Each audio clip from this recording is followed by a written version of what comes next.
Welcome to the Metabolic Health Revolution.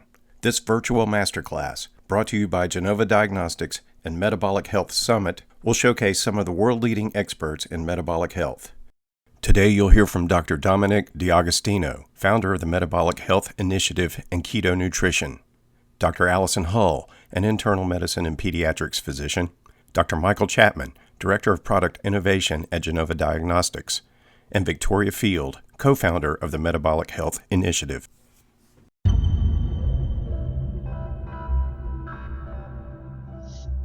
Well, everyone, I wanted to first say thank you so much for being with us as part of this combined Genova Diagnostics Metabolic Health Summit event that we're titling the Metabolic Health Revolution. We've got some really smart people on this panel all together, and man, we're just so excited that you guys have decided to join this event, and hopefully you're finding the information super informative at the end of the day and helpful for you in your either in your practice or as an individual just trying to maintain your own metabolic health.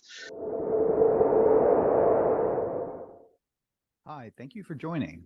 Today we'll be talking about a little bit about the research that we do, specifically ketogenic nutrition for metabolic health, and the research, the applications, and biomarker monitoring that we do in the lab, and also some insights that I personally have using some of the kits that Genova offers.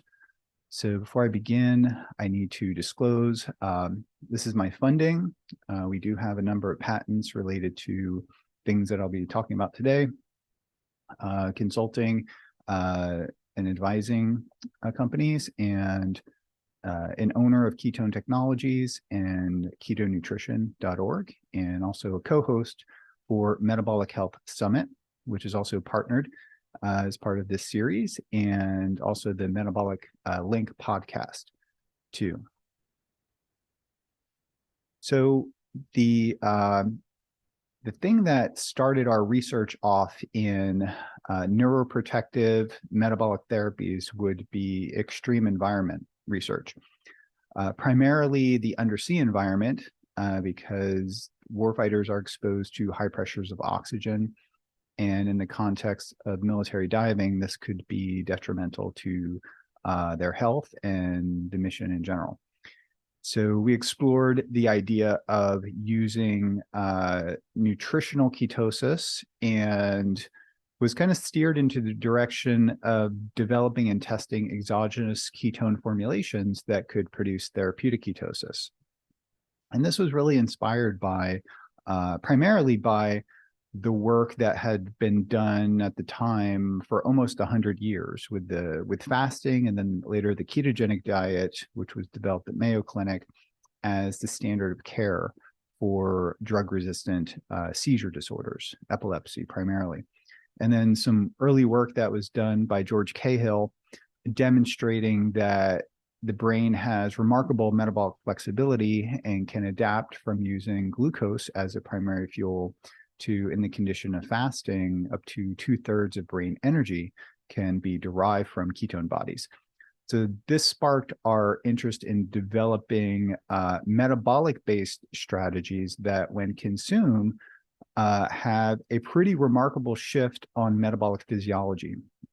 Changing metabolic physiology, which can be monitored with a number of tools, metabolomics, and also a variety of different commercially available technologies I'll be talking about.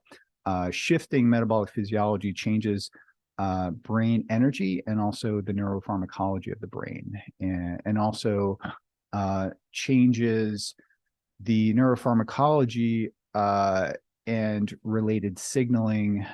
There's a ketone receptor, for example. It changes neuroinflammation, and it also has there's a pretty big change in the metabolic control of epigenetic regulation, which is one of our primary projects we're working on. And I don't have time to delve in too much of that, but I'll touch on it in my talk.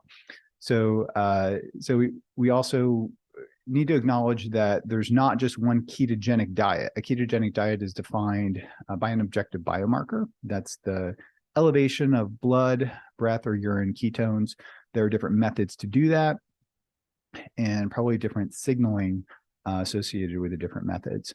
And of course, we've all heard about the ketogenic diet, and many probably don't know that it evolved out of research for epilepsy, but there are emerging applications I'll be talking about. And I think that different ketogenic strategies and biomarkers will be needed to monitor the use of ketogenic therapies. That could be a diet or supplementation under these different conditions.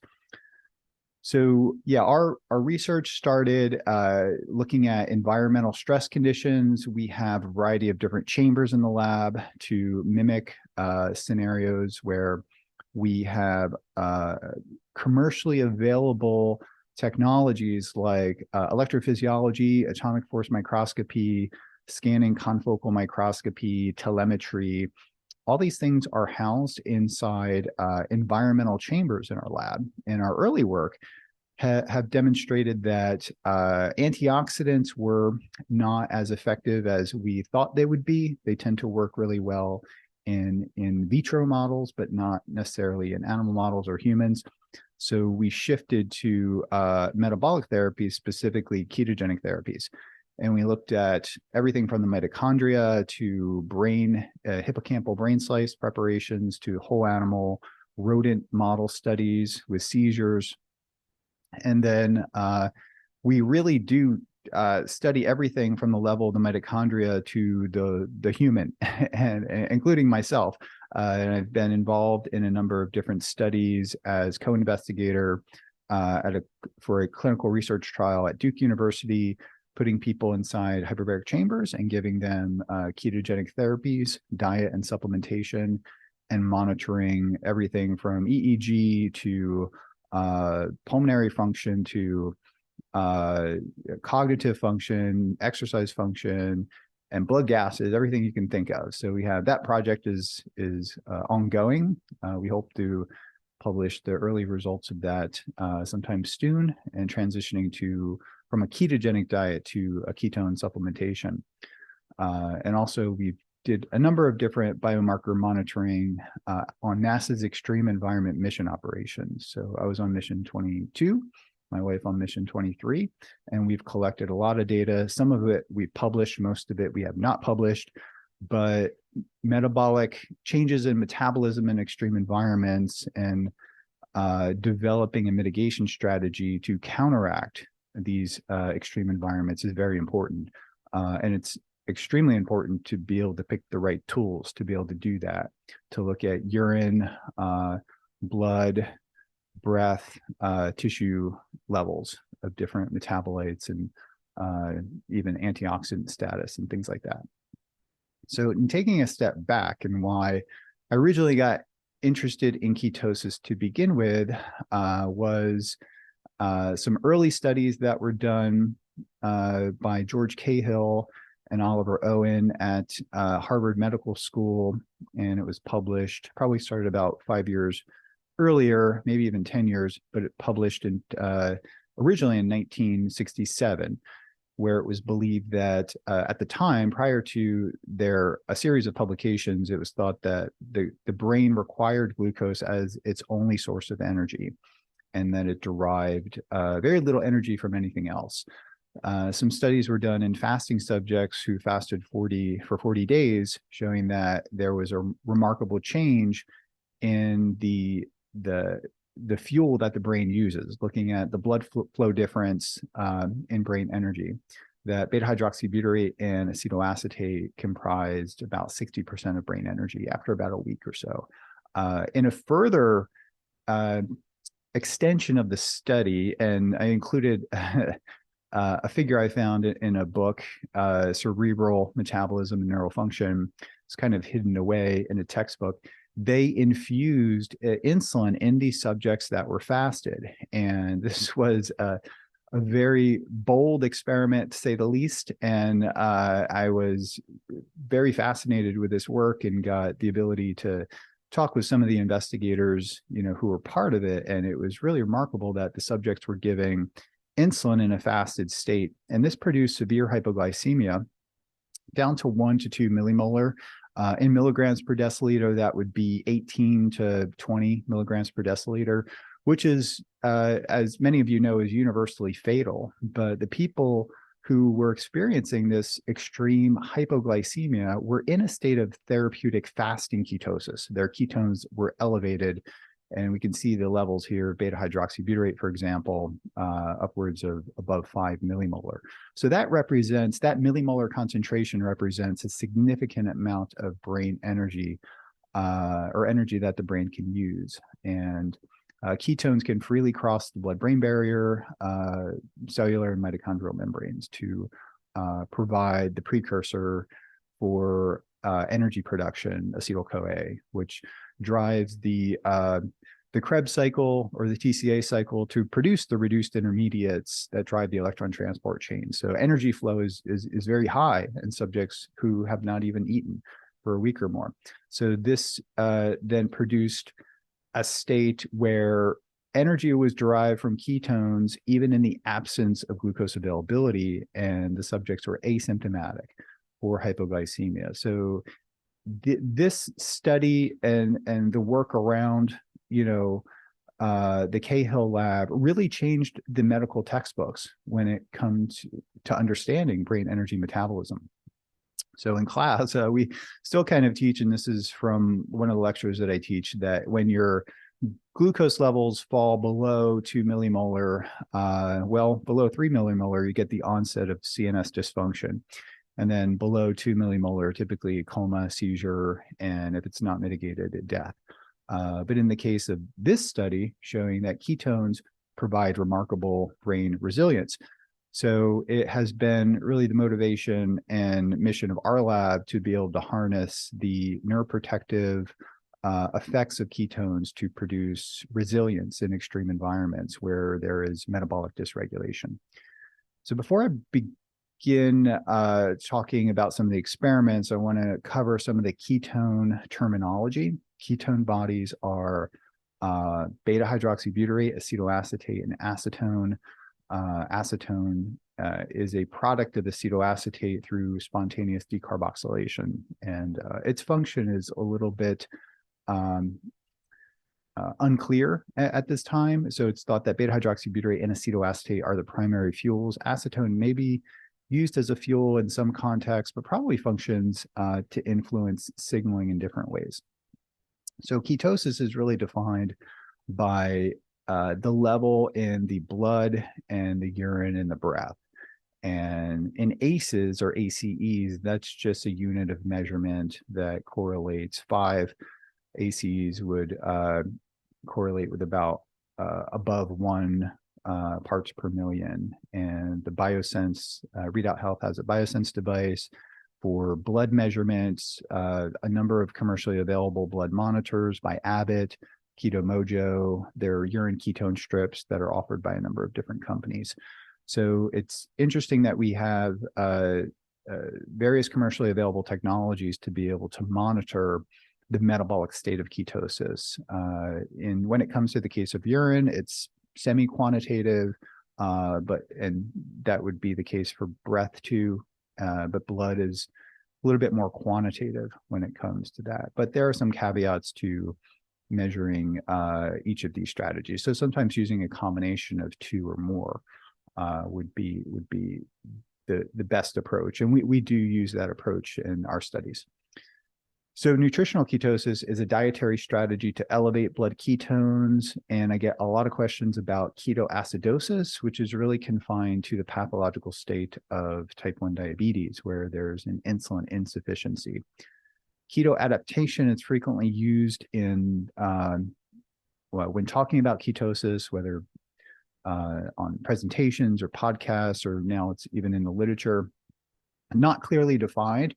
But keto adaptation in our definition is a time-dependent physiological shift towards using fatty acids and ketones for fuel. And this could be a shift in the fatty acid oxidation enzymes, the ketolytic enzymes, the ketogenesis enzymes, and various mechanisms that are associated with using fats and ketones for fuel. And exogenous ketones are a natural or synthetic molecule that can circumvent the dietary restriction that's typically associated with producing nutritional ketosis or therapeutic ketosis. So you'll be hearing a lot about that in the literature. There's quite a few 100 or more clinical trials actually being done on these molecules. So the ketogenic diet has been used clinically for seizures for over 100 years. It's high fat. It's not high protein like a lot of people think. It's a high fat diet with moderate or adequate protein, and it's very low carbohydrate. And the carbohydrate restriction is really the key for suppressing the hormone insulin to drive hepatic ketogenesis. And the research has shown that in pediatric populations, about 60% or more of patients respond even after multiple anti-epileptic drugs fail. Over 30% of the responders, the people who did respond, 30% of them had 90% seizure control, which is really remarkable when we consider the efficacy of anti-seizure drugs, and also that these people failed anti-seizure drugs. So they had more severe epilepsy. And 10 to 50% were what we would call super responders, meaning that they have 100% seizure control with strict adherence to the ketogenic diet. And that's key because adherence to the ketogenic diet really dictates the therapeutic potential of the diet. And most patients, pediatric patients, I should add, can stop the diet after 1 or 2 years, as was the case with Charlie Abrams, who was a pediatric patient that was the son of Jim Abrams, the Hollywood producer.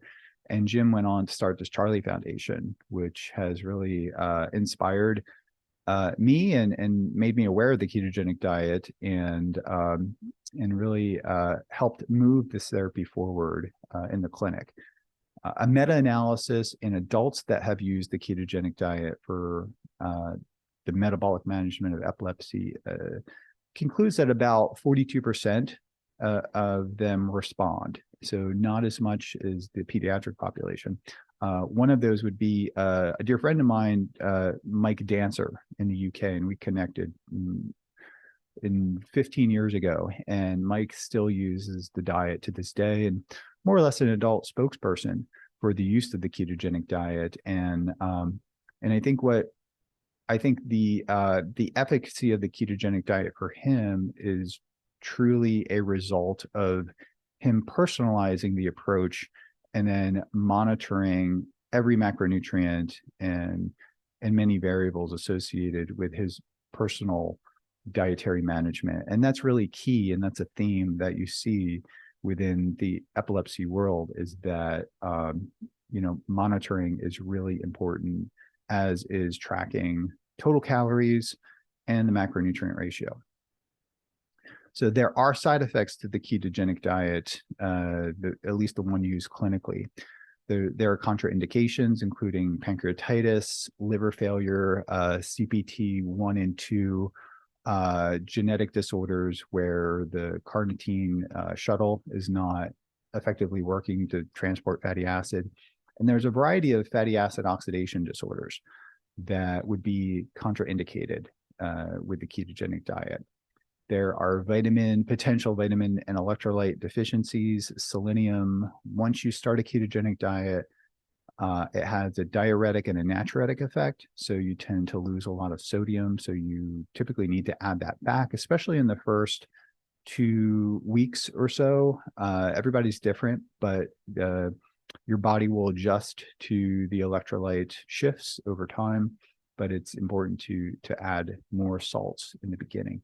Kidney stones are of higher prevalence with people that use the ketogenic diet, at least when it comes to the pediatric population. And the use of potassium citrate can mitigate kidney stone formation. Carnitine deficiency has been seen in blood work. Carnitine is important for fatty acid transport and oxidation. And sometimes because fatty acid oxidation rates are so high, carnitine can be depleted. Some people experience lipid abnormalities like an elevation of LDL and ApoB. Amenorrhea has also been observed in those using the ketogenic diet for epilepsy. Women who are following this approach a low carb diet even have a reduced lactation. It's more or less anecdotal. I don't know if that's in the literature, but it's sort of accepted. And then a potentially reduced thyroid, T4 to T3 conversion. And sometimes it shows up in blood work in certain female populations, but it is inconclusive whether this is due to things like calorie restriction, over-exercising, or not getting enough protein, which will all also produce a decrease in active T3. So there's a number of other side effects too, like nausea and constipation, but these are usually transient, so I didn't mention them. And they're if the person that's implementing the ketogenic diet, ideally a registered dietitian, knows how to navigate some of the transient side effects associated with that. So the therapeutic applications of ketogenic diets have been rapidly emerging, especially over the last 10 years. So just look at PubMed and also look at clinicaltrials.gov. So if you go to both of those, clinicaltrials.gov being the research that is ongoing now, and PubMed, of course, being the peer-reviewed research on ketogenic diets. And you'll see, 20 years ago, it was just epilepsy. And then now it's that has been overtaken by weight loss, type 2 diabetes, of course, inborn errors of metabolism. So these things, for example, glucose transporter deficiency syndrome or pyruvate dehydrogenase deficiency syndrome, the ketogenic diet is the standard of care. And there are many tests offered by Genova, for example, and even we'll be talking about some tests later on where organic acids, for example, these are like the standard tests to identify different inborn errors of metabolism, and a variety of different neurological applications, of course, with epilepsy and Lennox-Gastaut syndrome and Dravet. So these are seizure disorders that respond remarkably well to the ketogenic diet, probably by changing brain energy metabolism, but also by changing in a pretty profound way the neurotransmitter systems in the brain, which then lends itself to other applications. And I'm not going to go through all of these, but we study quite a bit of these studies. Are things that we do in the lab, primarily in animal model systems, whether it's a rat model or a mouse model, for example, of Angelman syndrome, Kabuki syndrome, and of course, oxygen toxicity seizures has been, one of the primary research focus of our lab. So the ketogenic diet has a number of different variants, and the mechanisms are, there's not a single mechanism. One of the key opinion leaders in this field, Dr. Jong Ro, described the ketogenic diet not as a magic bullet, but as a magic shotgun. So it's many different mechanisms working in synergy to produce the therapeutic effect, and that needs to be acknowledged. And I think we could say that with metabolism. Whenever we're changing metabolism way upstream, there's so many downstream effects that are going on. So, but when it comes to the ketogenic diet, the 4-to-1 ratio classical ketogenic diet, as you can see, is very high in fat and fairly restricted in protein relative to the Western diet. And a medium chain triglyceride diet is just simply a ketogenic diet that has a higher percentage. It does have a higher percentage of protein, and it incorporates medium chain triglycerides, which when consumed goes directly to the liver via hepatic portal circulation and not through chylomicrons like long chain fats. And a high percentage of medium chain triglycerides are converted into ketones because they stimulate a high production of fatty acid oxidation. So you have a modified Atkins diet, which is actually the diet that's used for adults instead of the pediatric population, and also the low glycemic index diet, which is interesting in and of itself because it restricts carbohydrates and the glycemic index of the carbohydrates, but it also, it does not typically produce a state of ketosis, but it still has a therapeutic effect. So it's working independent of ketones. It's working simply by lowering glucose variability and also probably suppressing the hormone insulin to some extent. And so it's understanding the metabolic or the metabolomic pattern shifts is really important in understanding how the ketogenic diet is working and the associated downstream signaling to understand the mechanisms. So if you look here, the ketogenic diet changes, suppresses glycolysis through insulin suppression, increases fatty acid oxidation. And then the ketone bodies, we think, are an important aspect of this because we can give ketones independent of changing the diet and get remarkable neuroprotection, at least in our model systems.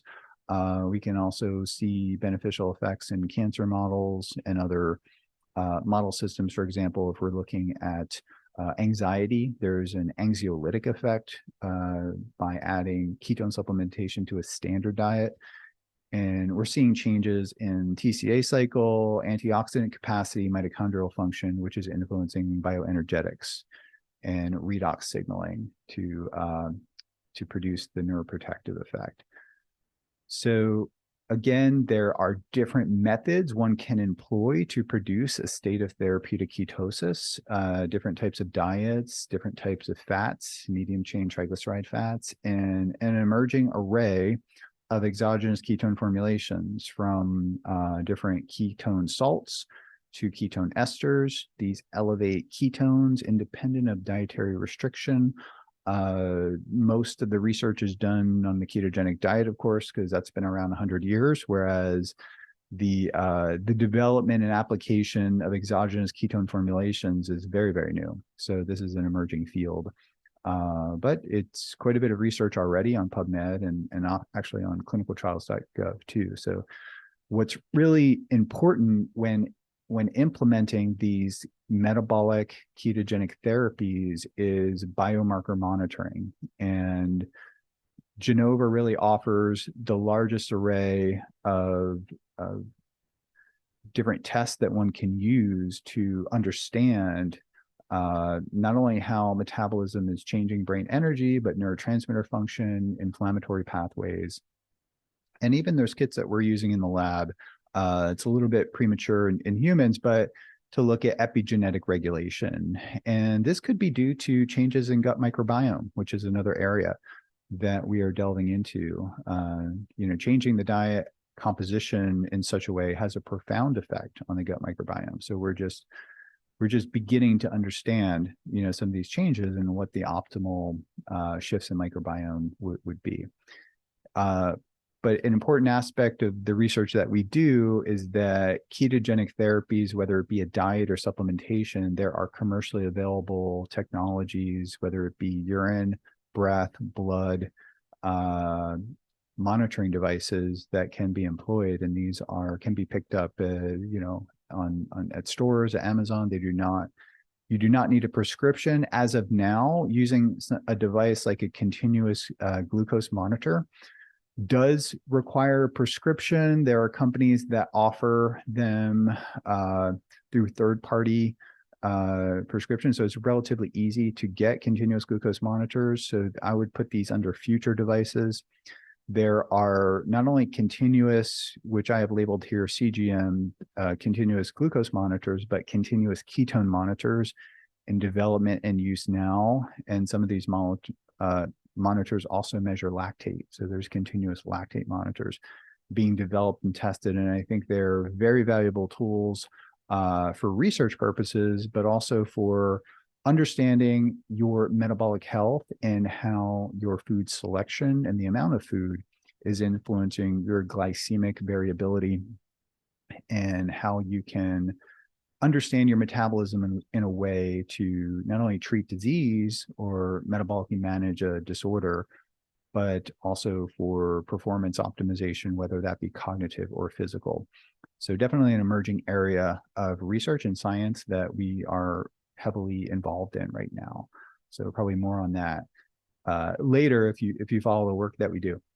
So a case report that is also of interest in regards to some of the biomarker monitoring is for chronic obstructive pulmonary disease. So this was put on my radar through correspondence with Russell, who goes under the monitor of COPD athlete, if you want to follow him. He reached out years ago, and he was a COPD patient with a very poor prognosis. And he had just heard about the ketogenic diet and started to tinker himself. And he was implemented dietary therapies at different periods of time, exogenous ketones too.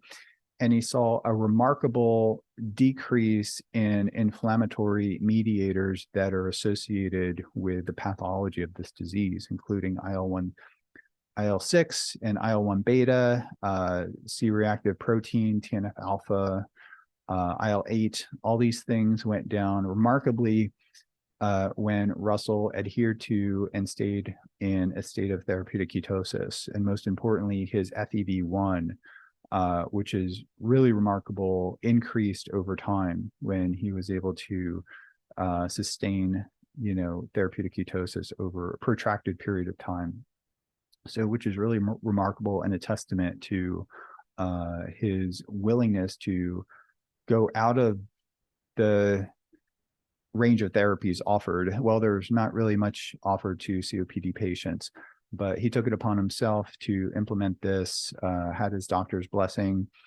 Not sure they believed it would work or be beneficial, but he is definitely an outlier in the world of, I came from a pulmonary critical care division and did my PhD in that division with a focus on neural control of autonomic regulation, specifically respiratory neurobiology, but we covered a lot of COPD patients. And this is very unusual, and is probably why we were able to get Dr. Peter Barnes as one of the, and Dr. Peter Barnes wrote the book that I had in undergrad and graduate school. So it was a real honor to have Peter Barnes as the senior author on this case report.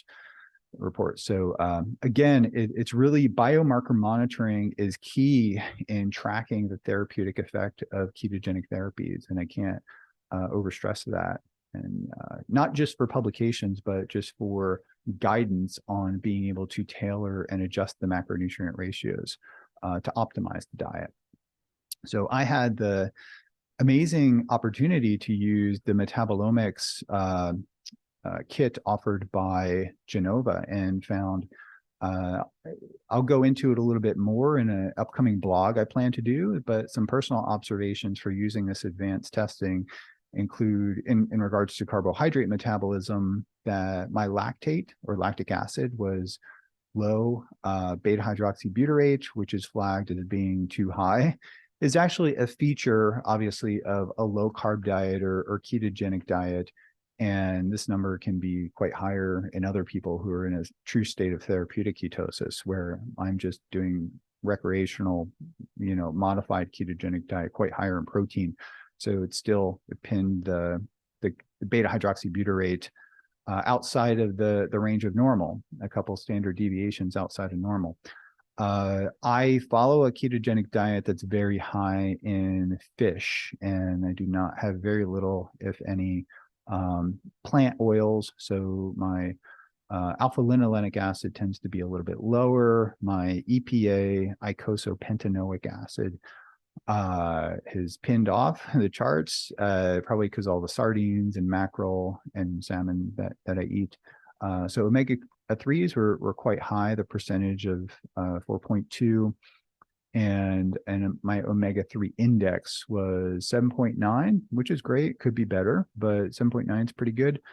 And omega-6 to omega-3 ratio is quite low, on the lower end of normal. So I'm considering that a good thing, even though it's on the risk level of low omega-6s. So I'm considering that a good thing.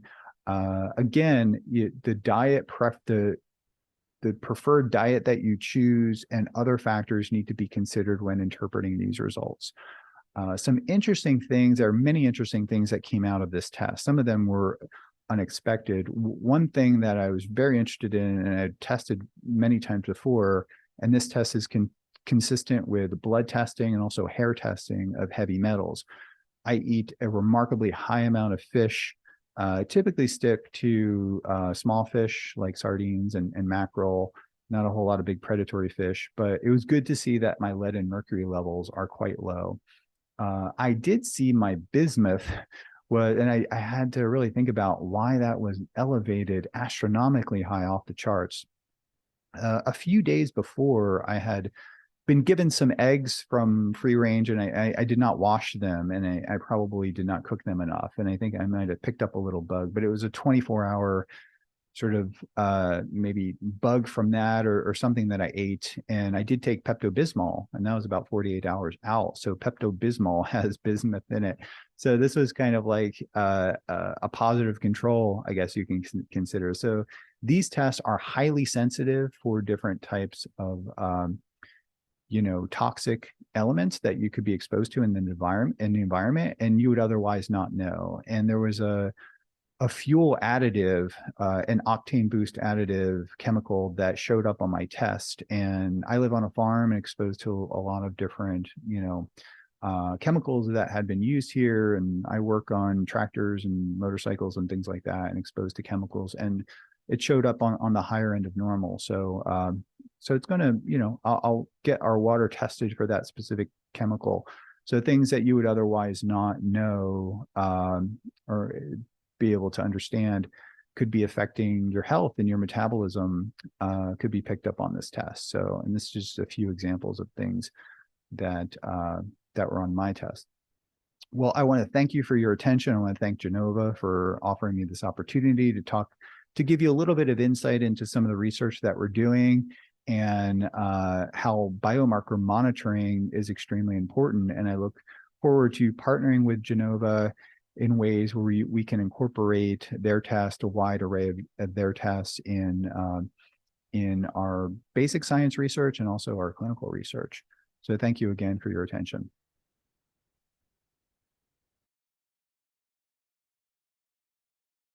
Welcome. Hello, everyone. My name is Dr. Allison Hull, and I am a dual practicing pediatrician and adult internist. And I first want to say thank you to Genova Diagnostics and Metabolic Health Summit for inviting me to be a part of this panel on Metabolic Health Revolution. And my goal today is to share with you biomarkers that I evaluate daily in my clinical practice with patients to help my patients better understand their metabolic health and how to improve that moving forward. Because there's a lot of confusion out there today on these biomarkers and what they mean and how to interpret them and how to improve them in real life. So thank you guys for hanging out with me. So once again, I'm going to give you the perspective from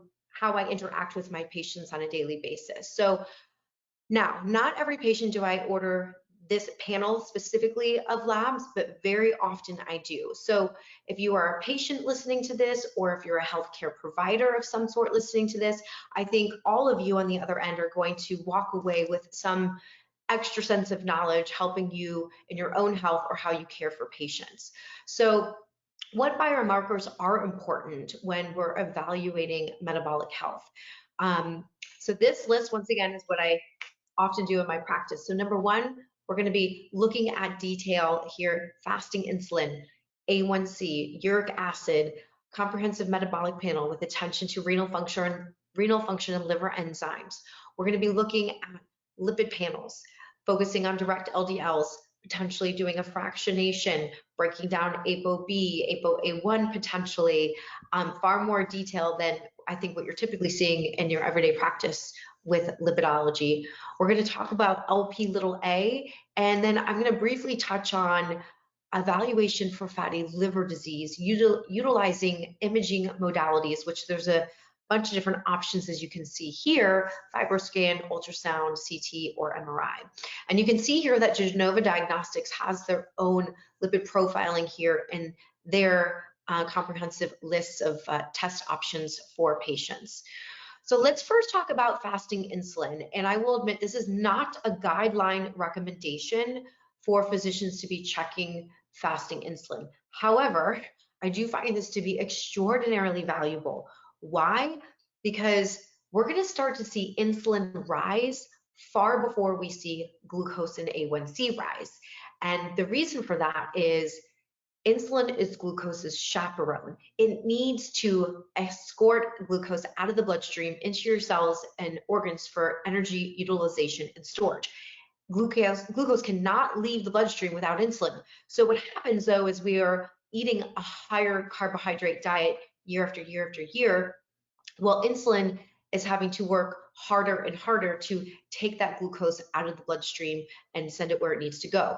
So oftentimes we'll see insulin rise before we see glucose rise. So this is kind of like the precursor to prediabetes and diabetes.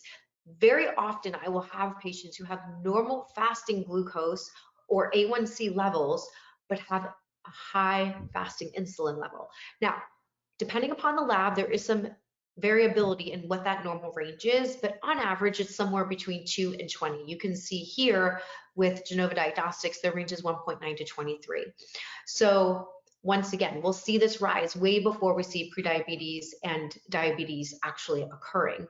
Now, it's also important to know that there are certain medications that may elevate this fasting insulin, like corticosteroids. If you were placed on a Medrol dose pack for some type of respiratory illness, just know that's not the ideal time to then check a fasting insulin. Sulfonylureas, which is a medication to treat diabetes like Lipizide, how that medication works is by increasing insulin production. So you'll see a rise in insulin. And then oral birth control pills also tend to increase fasting insulin levels.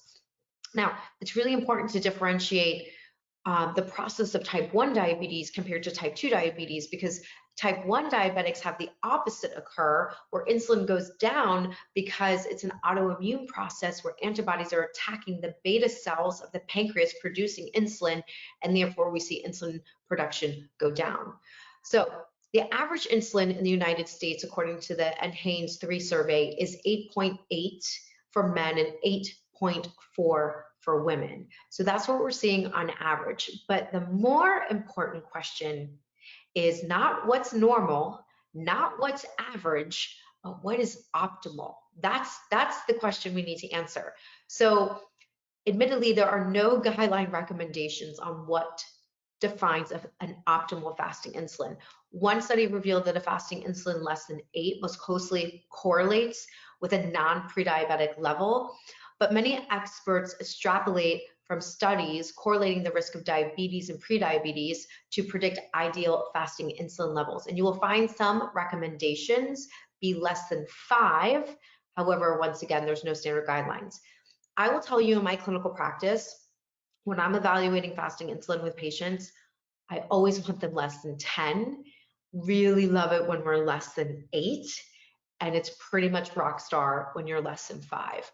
And admittedly, it's rare that I have a patient have a fasting insulin less than 5 unless they're very strictly carbohydrate restrictive within their diet and or ketogenic with their level of carbohydrate restriction. Let's move on to hemoglobin A1C. So this has been kind of the, for a long term, like the best kind of predictor and diagnostic tool for diabetes. It's also a prognostic tool for diabetes management. It has its pluses, but it also has its limitations. And I think it's really important that we talk about that. So let's talk about what hemoglobin A1C really is. It's measuring what's called glycosylated hemoglobin, measuring the percentage of glucose sitting on the hemoglobin, which is the oxygen carrying compartment of your red blood cell. And why this number is so much more informative than a single blood glucose level is because it's representing kind of your average glucose over a 2 to 3 month period, because that's the average lifespan of a red blood cell. So we are getting far more information when we're checking a hemoglobin A1C rather than like a point of care glucose number. The A1C test measures, typically when you're diabetic, you're utilizing this test every 3 months to see where you are and your kind of treatment goals. Okay. There are some caveats to this number being accurate. So as I mentioned, A1C is measuring the kind of average glucose sitting on your red blood cell, which then therefore means that we should have an average duration of your red blood cell, which is that 2 to 3 months.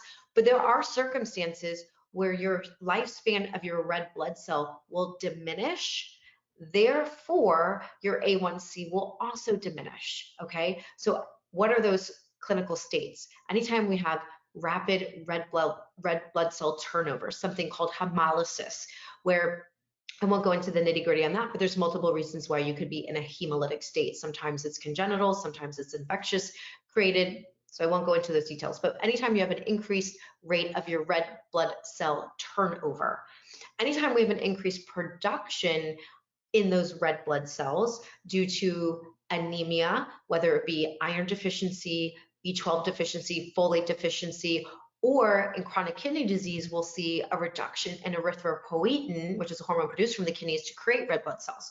So if you are anemic for some underlying reason, that may falsely lower your A1C. Recent blood transfusion, splenomegaly. This is where your spleen is taking up and breaking down those red blood cells more rapidly. And there's numerous reasons why you could have splenomegaly. End-stage renal disease, largely from that reason I just gave you before, which is that reduction in erythropoietin, and pregnancy. So admittedly, when I'm with patients and I'm looking at their A1C, there are definitely times where their A1C is a lot lower than what I would predict it to be based on their fasting glucose or postprandial glucose, triglyceride level, which we'll get into, or insulin level, etc. So just take that, be aware that there are circumstances that can affect your A1C accuracy.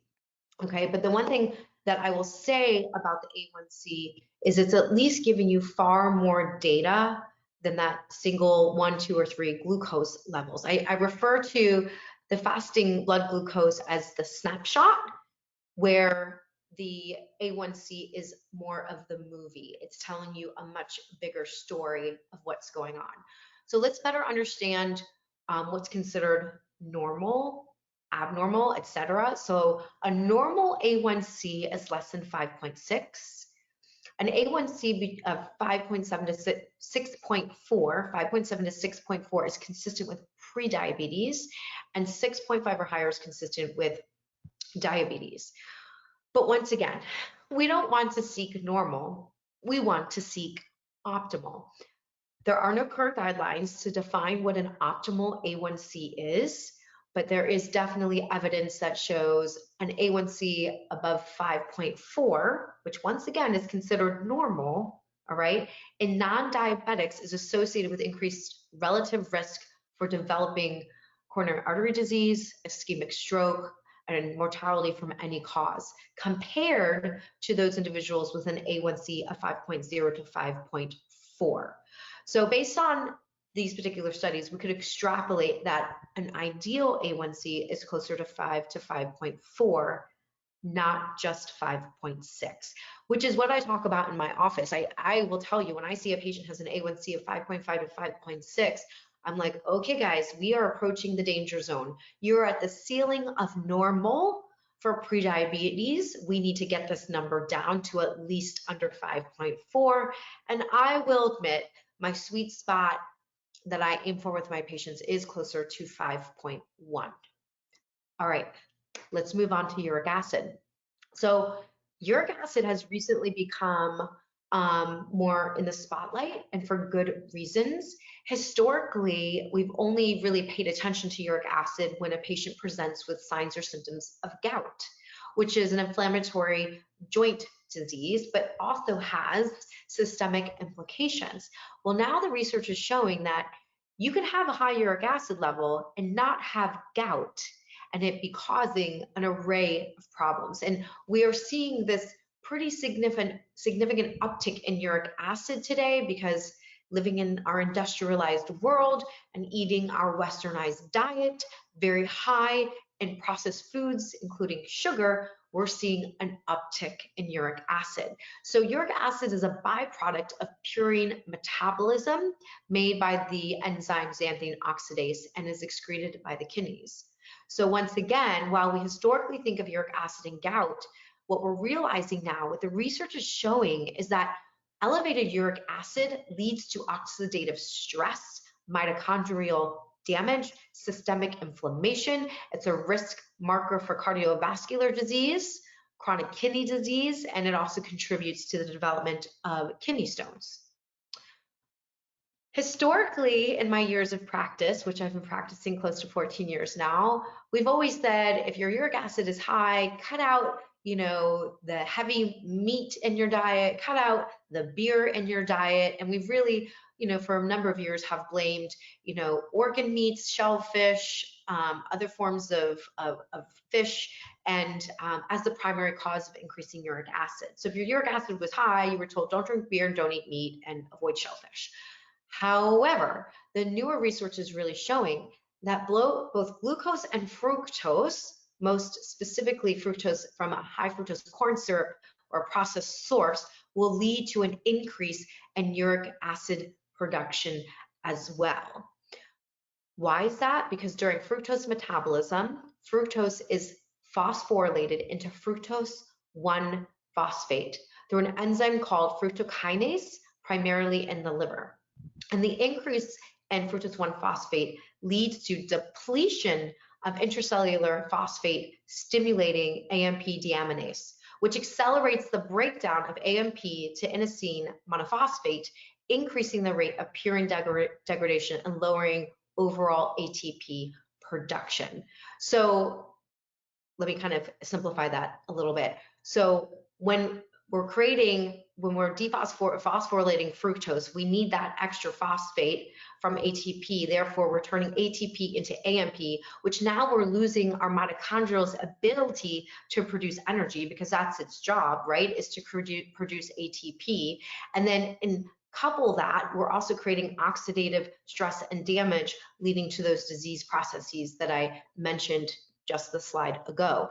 And so it's really the realization that glucose, which can convert to fructose through what's called the polyol pathway, that fructose then can convert to uric acid right through this xanthine oxidase enzyme, ultimately increasing purine degradation and the production of uric acid.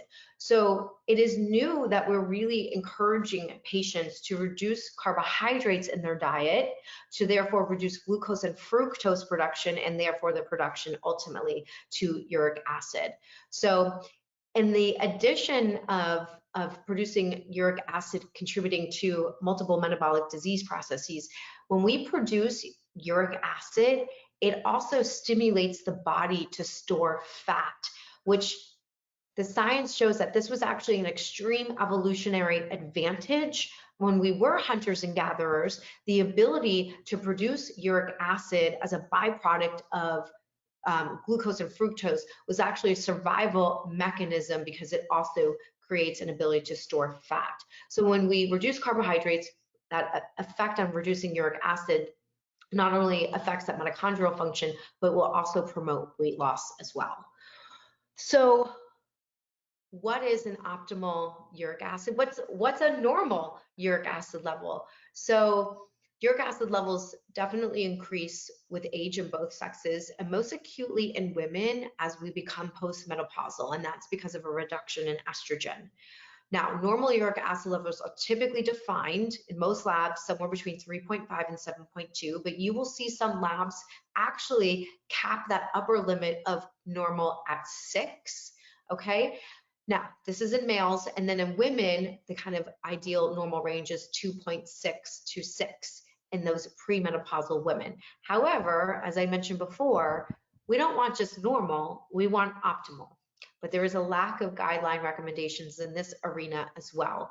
So there is research to support that a uric acid level between 4 and 5 milligrams per deciliter in older adults, in this particular study it was average age of 73, results in lowest cause all mortality in one particular study.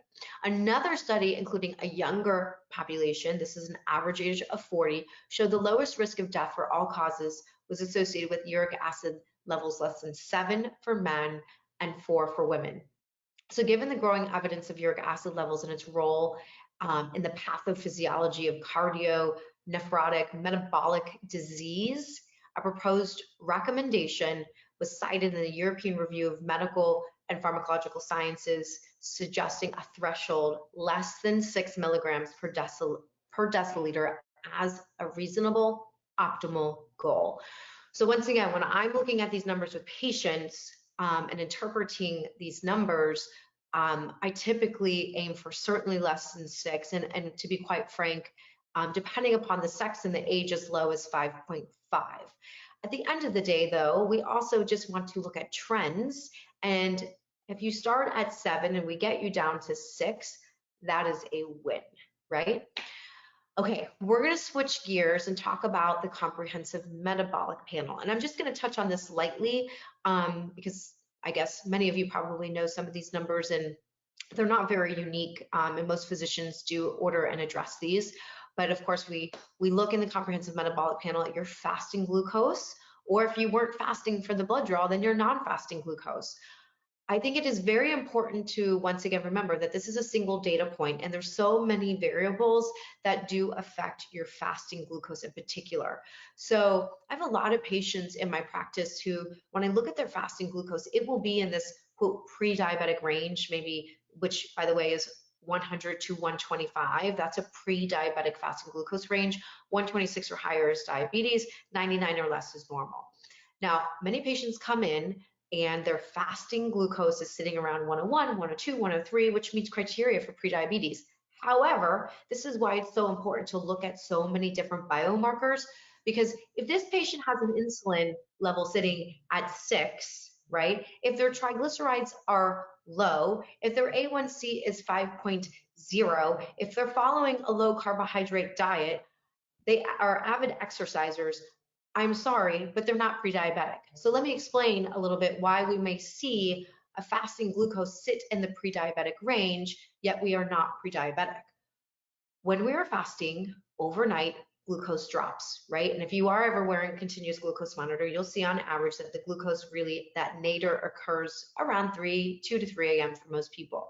Well, your body has a mechanism to create glucose from a non-glucose form when that glucose drops, and it's called hepatic gluconeogenesis.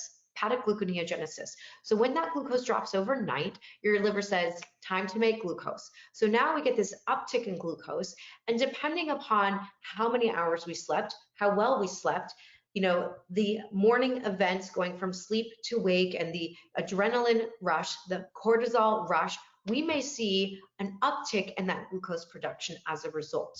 So that's why it's important to look at, my friends, but don't harp on it too much if all you're looking at is an isolated fasting glucose number. Now, don't get me wrong, if you really are pre-diabetic, then typically better sleep, exercising the day before, not eating a ton of carbohydrates right before bedtime, you'll see a lower fasting glucose the next morning. So there's definitely situations where optimal health habits will lower your fasting glucose, but sometimes you can be doing all the right thing and you will still see a little bit of an uptick in that fasting glucose. All right, also in this metabolic panel, we're going to see your electrolytes, sodium, potassium, calcium chloride.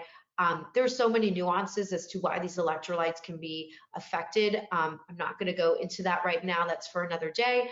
Creatinine glomerular filtration rate. So this is looking at your renal function. And ideally, we see your creatinine go down, your GFR, glomerular filtration rate, go up. An optimal GFR is really greater than 100, okay? And there's so many nuances that can affect that number as well. A single one being hydration status. It is super important, my friends, to hydrate really well in that morning, that fasting state. You can definitely have water, and the day before, make sure you're really well hydrated, because what will happen is if you're not well hydrated, that causes an uptick in the BUN, blood urea nitrogen, which can have an effect on the creatinine and the GFR results. Also, on a total separate side note, but hydration really dictates a lot of our ability to lose or gain weight. And it's from an evolutionary perspective. So when we were hunters and gatherers, and even water was hard to come by, when we were dehydrated, it actually activated that polyol pathway, glucose to fructose conversion, as an ability to store fat. Why? Because when fat combusts, when it breaks down, it releases water. So an easy, low-hanging fruit, my friends, in order to improve your ability to lose weight, is stay very well hydrated, okay, which is 64 to 80 ounces of water a day for most of us. Okay, the other thing on the metabolic panel is you want to look at those liver enzymes, AST and ALT. The most common reason why I see elevations in liver enzymes in my office is fatty infiltration of the liver, resulting in inflammation of the liver, non-alcoholic steatohepatitis. Now, it's important to look at the range too of normal here, because I have a lot of patients who are at the upper limit of normal, and then as they adopt carbohydrate restriction, they improve their health habits, we see these numbers come down to a more mid or even lower end of normal. So you can be in the normal range, but you still want to pay attention to see those trends, because you can have fatty liver without having inflammation in the liver and see an uptick in these enzymes. So those are some key pieces to really pay attention to on the metabolic panel.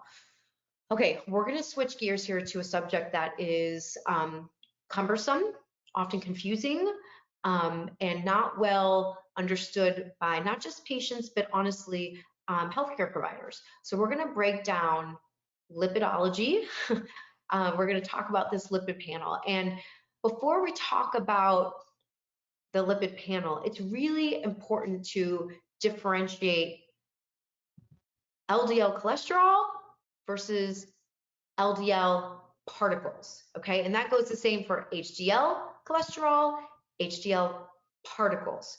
So we have lipoprotein particles that carry cholesterol and triglycerides. These lipoprotein particles are a protein that house this cholesterol and triglycerides. Why? Because cholesterol and triglycerides, they don't mesh well with water, right? They don't do well within our bloodstream. So they need to be housed inside this lipoprotein particle.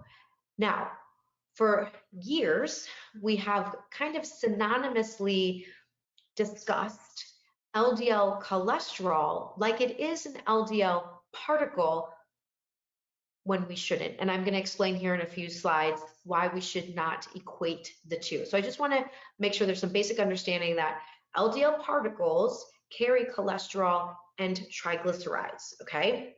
Now, these individual LDL particles are defined by their surface apolipoproteins. So what the surface apolipoprotein defines, is it atherogenic or non-atherogenic? So our atherogenic, meaning heart disease causing lipoprotein particles, include very low density lipoprotein particles, intermediate density lipoprotein particles, low density lipoprotein particles, and lipoprotein little a.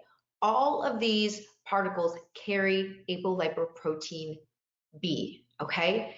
Now, HDL carries apolipoprotein A1. So once again, HDL lipoprotein particle carries cholesterol and triglycerides, but is defined by its surface protein, apolipoprotein A1, which we're going to talk about in a few moments. You can see here that Genova Diagnostics does measure ApoA1, ApoB, and even does a fractionation or a ratio of ApoB to ApoA1. Okay. Now, let me also clarify why cholesterol is defined, or even the lipoprotein particles are defined as very low density, high density, etc. And that has to do when you put the blood in the centrifuge and how readily these lipoprotein particles rise to the top. So the high density lipoprotein particles, they're going to be the denser ones. They're going to sit towards the bottom, and then you're going to have your LDL that's kind of more in moderate, and then your very low density lipoproteins that are going to sit higher at the top. So they're going to be less dense, and the reason being is they carry more triglycerides. VLDL carries far more triglycerides, therefore they're far less dense, therefore they rise in the centrifuge, and that's how they were defined based on LDL, HDL, VLDL, etc. Okay, so why the heck do we equate LDL cholesterol with LDL particles? Because remember, they're not the same. Well, the reason being is historically, under optimal physiological conditions, LDL particles, so low density lipoprotein particles, carry 90% of the LDL cholesterol. And very low density lipoprotein particles carry 90% of triglycerides. But the problem is most of us are not living in this beautiful physiological state. So let me take a step back here. Oftentimes when somebody adopts a low carbohydrate diet, what do we see? We see a reduction in triglycerides. Why? Because excess glucose converts to triglycerides. So we see a reduction in triglycerides. And when we see that reduction in triglycerides, we see a transfer of cholesterol and triglycerides between LDL and VLDL lipoprotein particles. So pre-carbohydrate restrictive diet, you'll get your labs done, you'll see a certain triglyceride level, say your triglycerides are sitting at 200, you'll see your LDL maybe at 110. And this is, remember, it's measuring LDL cholesterol, not particles. So then you adopt your low carbohydrate diet, 3 months later, you repeat your labs again, and now your triglycerides went from 200 to 85, which I see often, okay? But your LDL cholesterol went up from 110 to say 125. The question is, did your LDL cholesterol really go up? And the answer is likely no. What happened was there was a transfer of cholesterol from VLDL to LDL and a transfer of triglycerides from LDL back to VLDL, because we see this happen when triglyceride levels exceed 100 milligrams per deciliter. We see cholesterol ester transfer protein transfer triglycerides from VLDL particles to LDL particles in exchange for LDL cholesterol, okay? So when we drop those triglycerides and CTEP transfers back what was given, it looks like LDL cholesterol is going up when it's not necessarily going up. It's just a transfer in that presentation. It was pre-dietary change, those cholesterol esters were sitting in the VLDL particle, but we weren't measuring VLDLs, we were measuring LDL. You lower triglycerides, cholesterol transfer ester protein, now moves those cholesterol esters from VLDL to LDL, and now it looks like it's going up, but we really haven't changed the cholesterol number, we're just changing how it's represented. Okay, this is a really important point for you to understand when you're looking over your lab values or having a conversation with your physician. Okay, so triglycerides go down, right? Transfer of cholesterol takes place. Let's talk about this traditional lipid panel that is ordinarily done when we're looking at cholesterol. So your traditional lipid panel is going to see, you're going to see your total cholesterol, you're going to see your high density lipoprotein cholesterol. Once again, measuring cholesterol, not particles. We're going to see a direct or a calculated low density lipoprotein cholesterol. Okay, now it's very important to only measure direct and not calculated, because calculated is not always representative of the truth. So variable reasons on that, but direct LDL is what you want to be measuring. And then of course we see a triglyceride level. That's your standard lipid profile. Now, some labs will also calculate for you, and if they don't, you can do the calculation yourself. Some labs will show you the non-HDL cholesterol, which is essentially the total cholesterol minus the HDL, which is giving you a better representation of those atherogenic cholesterol particles, right? Because now we're looking at LDL, VLDL, IDL, and ideally Lp(a), okay? So that's in that non-HDL cholesterol. And then the other thing, if they don't calculate, but you can calculate yourself, is the triglyceride HDL ratio. And what we want to see over time, and this is a beautiful measurement also for insulin resistance. This is another metric to look at when you're looking at your current risk profile. I adopt a low carbohydrate diet, and what happens to my triglyceride HDL ratio? Well, what should happen is triglycerides go down, right? HDL should go up. So we should see a reduction in that ratio. What's also really interesting is triglycerides actually largely dictate the efficiency of HDL metabolism. So we tend to see triglycerides go down, HDL go up with the adoption of low carbohydrate nutrition. And then the other thing you can either calculate on your own or maybe the lab will represent for you is a total cholesterol HDL ratio. Same thing. So typically we'll see cholesterol go down, HDL go up, so that ratio shifts, okay? I had talked about apolipoprotein B and it being a more complete target when we're looking at atherogenic lipoprotein particle representation. LDL is just a sliver of the pie, right? What did I say? We have LDL, VLDL, IDL, Lp(a), all atherogenic. So if we really want to measure our atherogenic lipoprotein particles, ApoB is a fantastic target. And why is this important? ApoB, okay, the surface protein sitting on your lipoprotein particles, this is the guy that gets into your endothelial lining if there's injury to your endothelial lining of your vessel. He's the one who gets in there and then allows cholesterol to be delivered.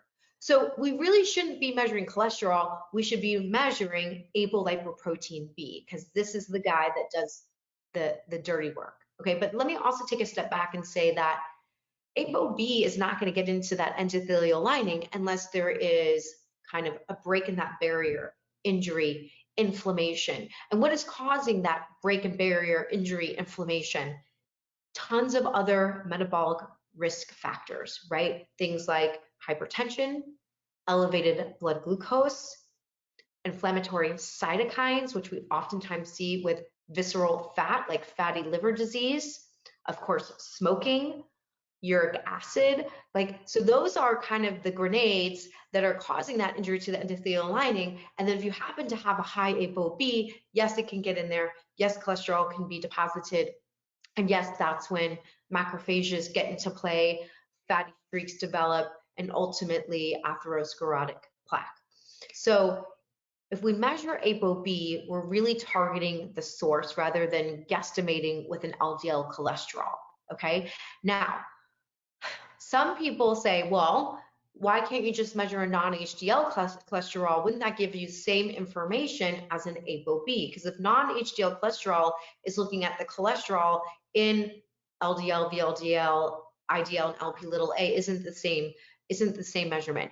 And while there is definitely some similarities, it is not giving you the same information because once again, you're measuring cholesterol, which is housed in the lipoprotein particle, not the actual lipoprotein particle itself. And that variability could make a difference.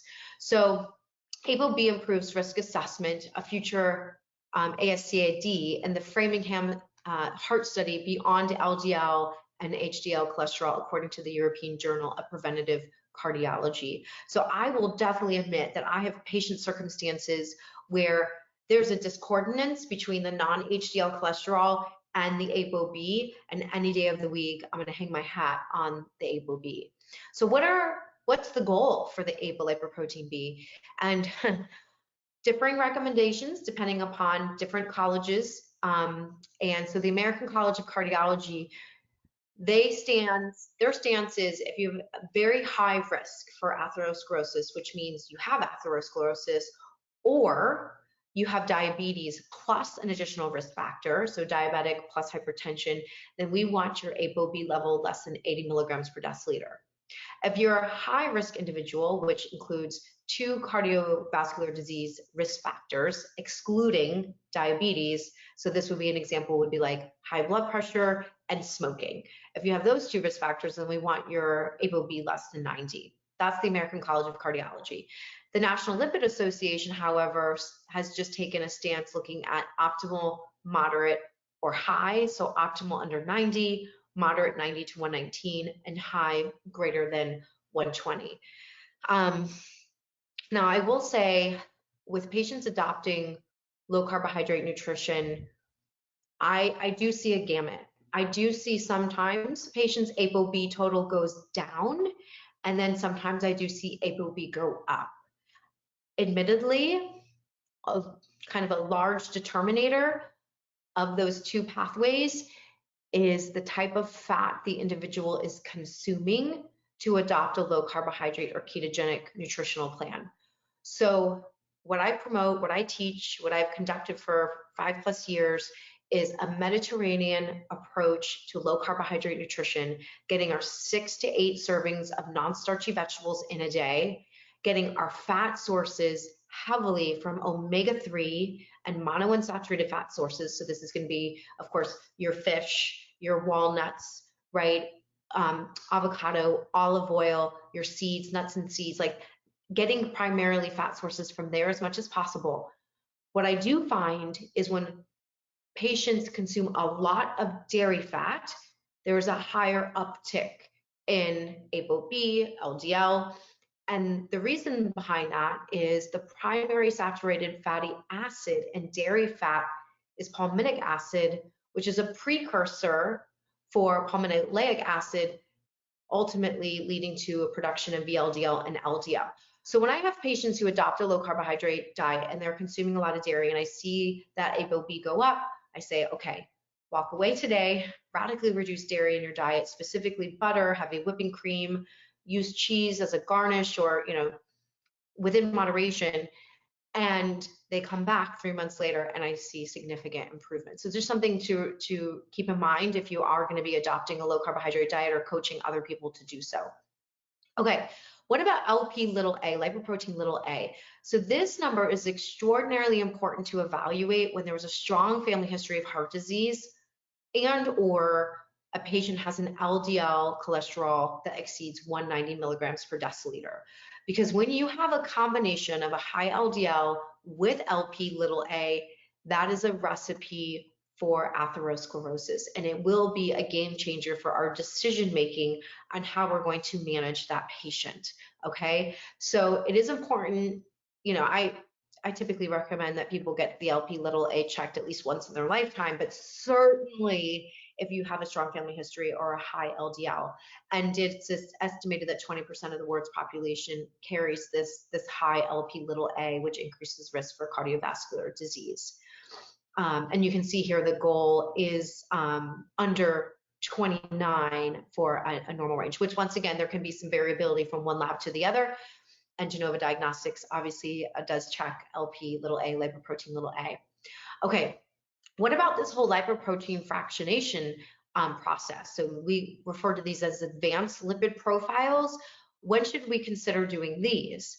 So when we fractionate our LDL particles and look at the individual particle size and pattern, it can provide us more information than your standard lipid panel, okay? And why? Because we do know that smaller LDL particles put us at greater risk for the development of atherosclerosis. And a few reasons behind this. First of all, typically LDL particle size is smaller when the LDL particle is carrying more triglycerides. Remember we talked about optimal triglycerides are under 100. If you have triglycerides greater than that 100 milligrams per deciliter, we have cholesterol transfer ester protein taking place, and now the LDL particles are more burdened with triglycerides, okay, which makes them much smaller in size. Now, when they're smaller in size, that's a problem because the liver receptors don't identify those LDL particles. Therefore, these LDL particles stay out in systemic circulation much longer, putting themselves at much greater risk for oxidation, right? Also increasing their time to get into that endothelial lining of that blood vessel and setting up camp as macrophages accumulating into a fatty streak. So when we adopt low carbohydrate nutrition, once again, we definitely see reduction in triglycerides. Reducing triglycerides, it's going to shift that transfer of triglycerides to cholesterol from VLDL to LDL, and we're going to see a change in that LDL particle size. Now, we may see an uptick in the LDL particle number, that total number, but we'll see a shift and a reduction of the small LDL particle size over time. So I hope that makes sense. It's not a perfect test. And let me also say this, different labs have different methodologies for doing an advanced lipid profile. So it is really important that if you're going to trend an advanced lipid profile, that you use the same lab with the same technology. So you are comparing apples to apples and not oranges to oranges, okay? Or apples to oranges, I should say. Now, in those advanced lipid profiles, they oftentimes will fractionate HDL particle size. I will admit, I do feel like there is less value to looking at an HDL particle size. We're going to talk about HDL in a little bit more detail here in a moment, but HDL is a cumbersome one because what we really need to be looking at is HDL function, not HDL number, but we don't have a test to evaluate HDL function at this time. So if you're going to do lipoprotein fractionation, it's really the focus is looking at that LDL particle size change over time. Okay, now, as I've already alluded to, adopting low carbohydrate nutrition may uptick your LDL particle number, your total apolipoprotein B. But if we are overall improving all other markers of metabolic disease, if we're seeing glucose come down, insulin come down, triglycerides come down, right? Uric acid come down, then the overall net metabolic effect is probably going to reduce your overall risk profile for cardiovascular disease. And so I want to kind of camp out on this for another minute because, of course, this is a lot of the heat that we get when we are supportive of low carbohydrate nutrition is because of the potential impact on lipid profiling. So it's really important to remember that type 2 diabetes is considered a risk equivalent for arterial disease, for coronary artery disease. And if I'm reversing diabetes, prediabetes, mitigating insulin resistance, essentially removing that risk equivalent, does that not mean something? So we know that when we lower insulin resistance and we improve glucose control, we're improvements in blood pressure, which is also going to reduce your risk profile. And we reduce our blood pressure through a number of processes by reducing carbohydrates, and that is, it creates a natural diuretic effect when we reduce carbohydrates in our diet. It enhances vasodilation through multiple pathways, so vasodilates, and it improves endothelial function when we reduce carbohydrates and insulin resistance. Next, as I already mentioned, those triglycerides, we see a dramatic reduction in triglycerides with low carbohydrate nutrition. And something I haven't mentioned is, I did mention the whole VLDL, LDL transfer of triglycerides. When our lipoprotein particles carry more triglycerides, it makes that particle far more inflammatory, and it's going to contribute to the development of soft plaque within the vessel. And when we have soft plaque in the vessel, that's the type of plaque that ruptures and sets the alarms to create an acute myocardial infarction. So when we reduce triglycerides, we reduce the burden of triglycerides in those lipoprotein particles, thereby affecting its ability to create plaque and the type of plaque that's created. Okay, let's talk about this HDL again. And remember, we've got HDL particles that carry HDL cholesterol and triglycerides. And the tough part today is we don't have a good study to evaluate HDL function. And that's where the money's at. Now, historically, low carbohydrate nutrition does increase HDL particle number, which is great, but that's only a piece of the puzzle. What we really want to be able to investigate is its function, because when HDL is functioning optimally, we see an increase in cholesterol efflux from those macrophages. So HDL goes to those macrophages laden with cholesterol that are about to embed a plaque, and it removes that cholesterol and brings it back to the liver to be catabolized. That's one of the main functions of HDL, is to remove cholesterol from those macrophages to prevent atherosclerosis. Also, HDL creates vasodilation. It improves endothelial function. It serves as an antioxidant, right? And it inhibits thromboses in the endothelial lining, which is part of the clinical picture, the triad to create plaque. So It is somewhat my theory that when we reduce triglycerides, we are now allowing that HDL particle to carry its function better, to optimize better, because that HDL particle is also burdened with less triglycerides. Now, I don't have a study to prove this. We don't have a lab test to reveal this, but it is my working hypothesis. Okay, let's talk about the effects of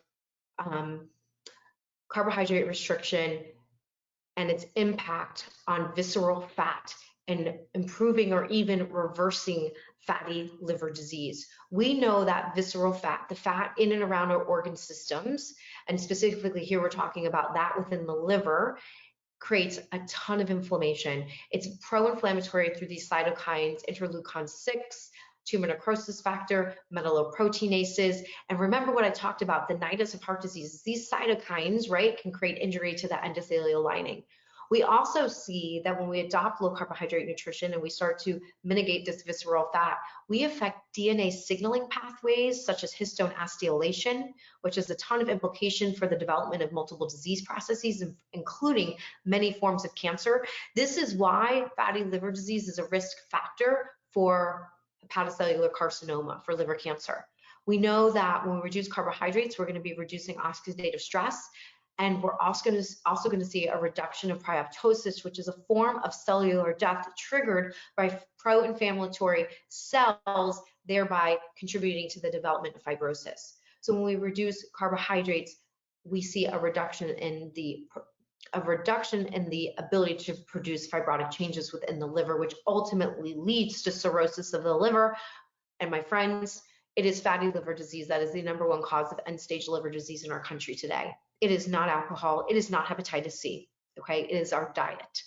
So, and lastly, we see that with carbohydrate restriction, we create alterations in the gut microbiome, which increase absorption and production of micronutrients such as folate and other very important micronutrients that it mitigate or interplay with oxidative stress. So you can see one recipe, that of reducing carbohydrates, yes, eating lots of healthy green things, lots of healthy fats in there, but when we reduce carbohydrates in our diet, we see this laundry list of improvements that take place that ultimately can reverse, at the very least improve, fatty liver disease, which is what I've seen in my program. In the study that we conducted with Levels Health, we saw after a 12-week protocol, 50% of the study participants have reversal of their fatty liver disease, and over 60% have improvement in their fatty liver disease, and that was just through carbohydrate restriction. Okay, so long and short, when we see improvement in those multiple biomarkers as a result of carbohydrate restriction, whether we're reducing carbs or we're going to the spectrum of very low carb ketogenic approach, we may see an increase in that LDL cholesterol, non-HDL, or even that ApoB, but because we're improving all of those other metabolic markers, it may be worth it. The net effect is overall very positive. So I know that's a confusing subject, the subject of lipidology and carbohydrate restriction. I'm hoping that there are some few nuggets that you can take away from that will be empowering for you and arming you to understand your own health status and maybe potentially conversations with your physician. Okay, and in a recap, let's just talk one more time about kind of the list of biomarkers that we want to consider when evaluating our overall metabolic profile. That's the fasting insulin, hemoglobin A1C, uric acid, comprehensive metabolic panel, our lipid profiling, potentially with a lipoprotein fractionation, apolipoprotein B level, Lp(a), and then if you have the ability to do some form of imaging looking for fatty liver disease, that would be ideal. I do feel very strongly that this is underdiagnosed unless we look for it. And for the sake of time, I'm just going to touch on these imaging modalities, but FibroScan, which is essentially elastography with ultrasound, that's one measurement. Another modality is ultrasound imaging, but it's really important to ask the radiologist to provide grading, which would be graded as 0, meaning no evidence of fatty liver, and then 1, 2, and 3, with 3 being the most severe. And then CT and MRI are other modalities, but are typically more expensive and of course can impose some radiation exposure. So talk to your doctor about potentially pursuing some imaging for fatty liver disease if you're at risk. The new guidelines have come out and said that anyone with type 2 diabetes should have imaging to evaluate for fatty liver, and obesity with other risk factors as well. So arm yourself with knowledge, and I appreciate your time and your attention today. I'm hopeful this was informative for you guys, and I thank you. And here's my references, and I look forward to seeing you on our Facebook Live. Thanks so much, guys.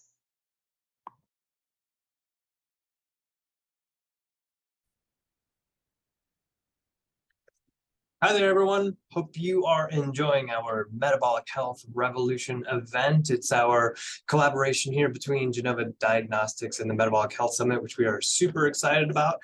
Hope you've been enjoying the lectures, conversations from our brilliant minds thus far. I'm here to talk a little bit from the Genova side around a test called the Metabolomics Plus and how that relates to metabolic health, and really at the end of the day how to think about assessing your metabolic health from a cellular health perspective, and from an overall just kind of integrative and nutritional perspective. So without further ado, let me talk a little bit about some of my disclosures here. I am the Director of Product Innovation here at Genova Diagnostics. So just to get that in your minds and everyone aware of that, I'm also the founder of a company called the Tenets of Health, which is my personal private practice and educational platform. And so what are we talking about?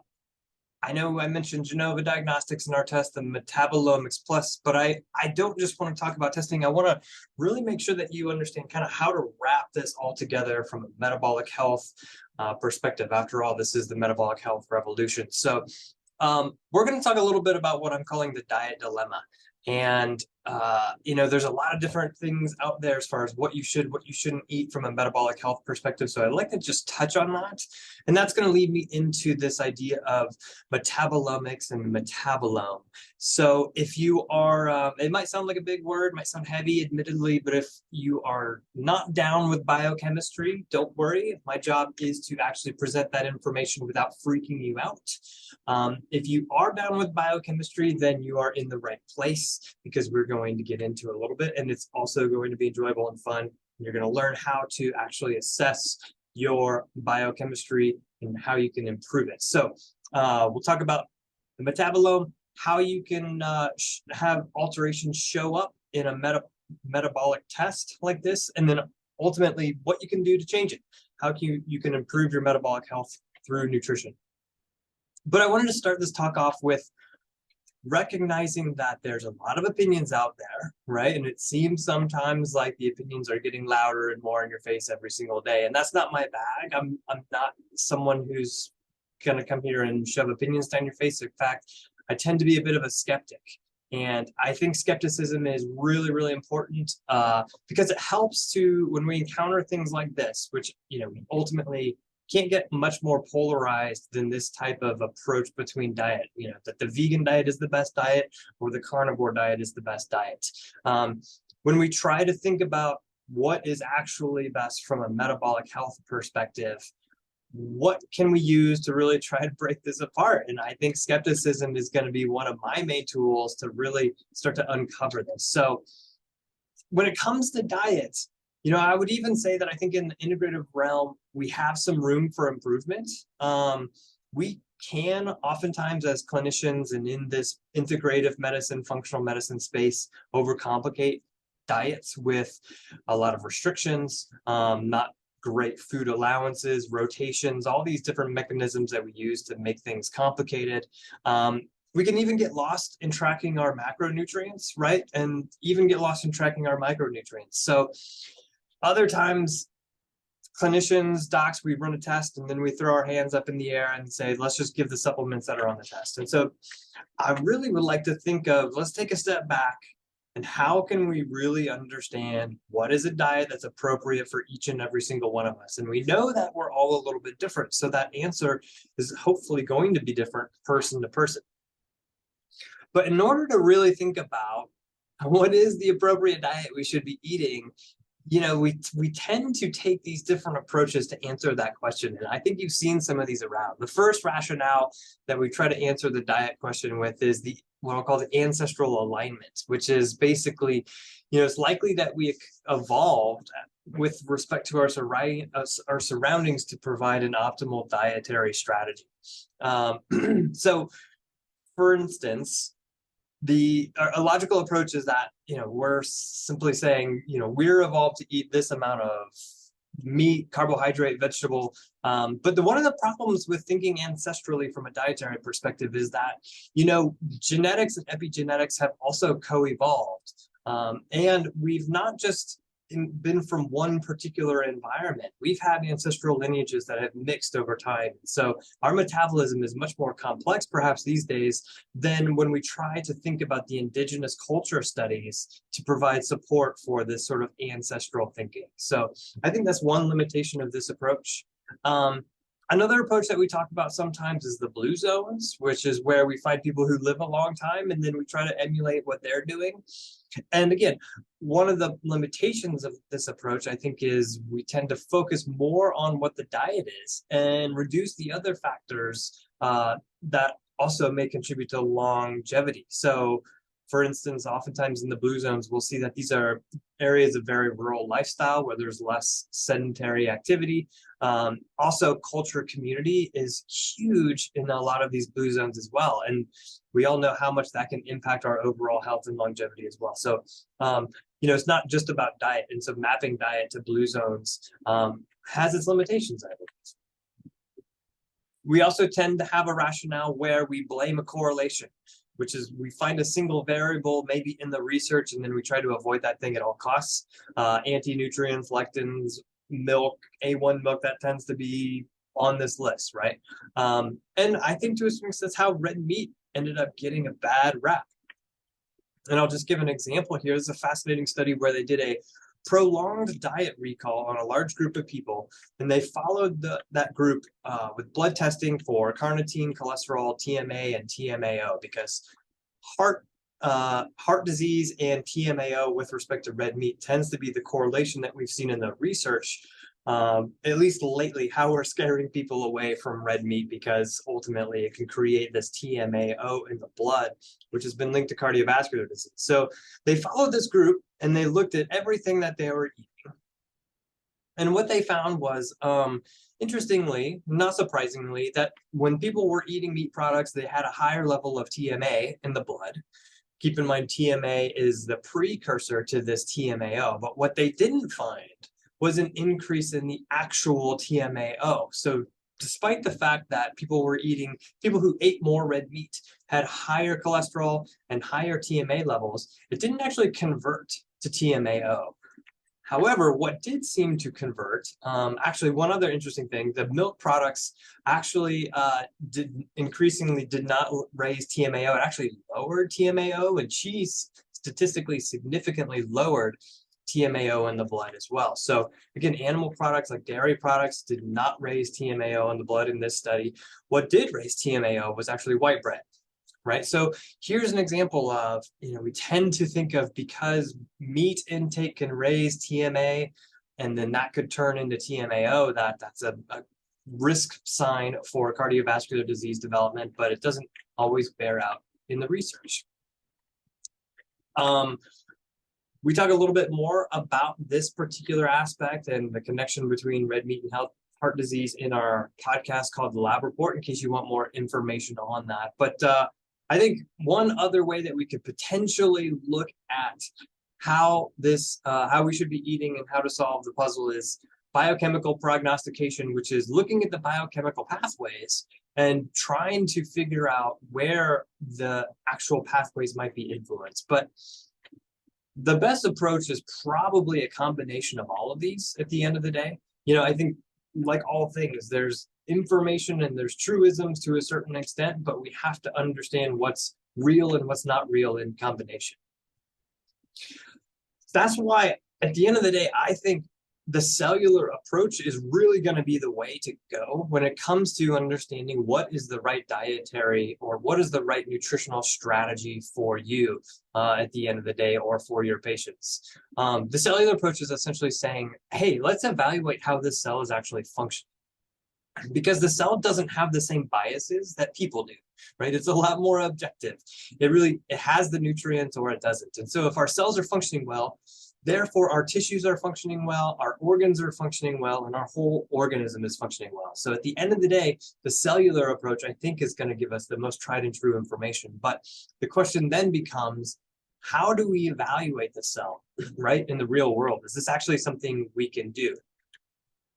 And the answer to that is yes. It could be theoretically as complicated as something like this on the screen, which is, at the end of the day, what we would call the metabolome. This is the circuitry of the cell. It is all the biochemical processes, pathways in and out of the cell, and ultimately how we create everything in the body at the end of the day. And that's what we're talking about with this word, the metabolome, this big lengthy word. So if we want a definition, we can think of the metabolome as that picture, the global collection of all low molecular weight metabolites that are produced by cells during metabolism. And it provides a direct functional readout of cellular activity and physiological status. Like, that sounds pretty cool, right? Sounds a little bit more than just a fancy word. And wouldn't it be cool if we could evaluate something like this called the metabolome that can give us a functional readout of cellular activity and physiological status? Because at the end of the day, there's a lot of different ways we can look at health. What's become in fashion quite a bit is genetic testing or DNA testing. And keep in mind, genetics are important. We do get some information around genetics, but not just genetics, because the genes are ultimately either turned on or turned off. Just having a particular gene, not having it in the right conformation, doesn't necessarily mean disease development. It really depends on whether those genes are being turned on or turned off, which is called expression, genetic expression, or oftentimes called epigenetics. And whether those are turned on or off ultimately tells your cell what to do. It says, hey, why don't we build a protein? Let's turn that gene on and do something. If it's not turned on, then your genetic test may not really be all that helpful at all. It's just telling you something that at the end of the day is kind of silent. So, there's some limitations to the genetic testing. But when that gene is turned on, then basically you are building a protein, and then the protein can also be measured. This is a field called proteomics, which is really just being studied for the most part in the research. And proteins are responsible for what? Work. Proteins do all the heavy lifting in the cell. The protein does the work. And so you have, again, these genes that ultimately can maybe turn on or build proteins which do work. And what's the work that they do? They do the metabolomic work, right? So the proteins are the ones that take those chemicals that are coming in, change them, and then turn them into other things that we can then measure. So metabolomics is really, at the end of the day, kind of like looking at all the ins and outs. It's kind of like a diagnostic, so to speak, as if you were to do some sort of like engine diagnostic. Right, when we're thinking about the metabolomics, we're talking about metabolic health at this Metabolic Health Revolution talk. So when it comes to a metabolomic assessment or a cellular assessment, the money is really right here in the center. This is where beta oxidation is occurring. This is where the cell is making energy. And at the end of the day, if you don't have energy in the cell, your cell's not going to be very healthy. And when we're talking about metabolism is about energy management. So we're going to be talking quite a bit about that moving forward. The two big aspects that you've probably already picked up on so far with respect to metabolic health, and what's also referred to as metabolic flexibility, is insulin sensitization. Okay, can you produce energy in a way that is insulin sensitive as opposed to insulin resistant? So what we're talking about is the lower intake of carbohydrates, causes insulin to be more sensitized, and therefore you're able to utilize different forms of energy for production, and that's better for cellular health overall. So this sensitized energy production is what happens if you're on, say, a low carbohydrate diet or you're keto adapted.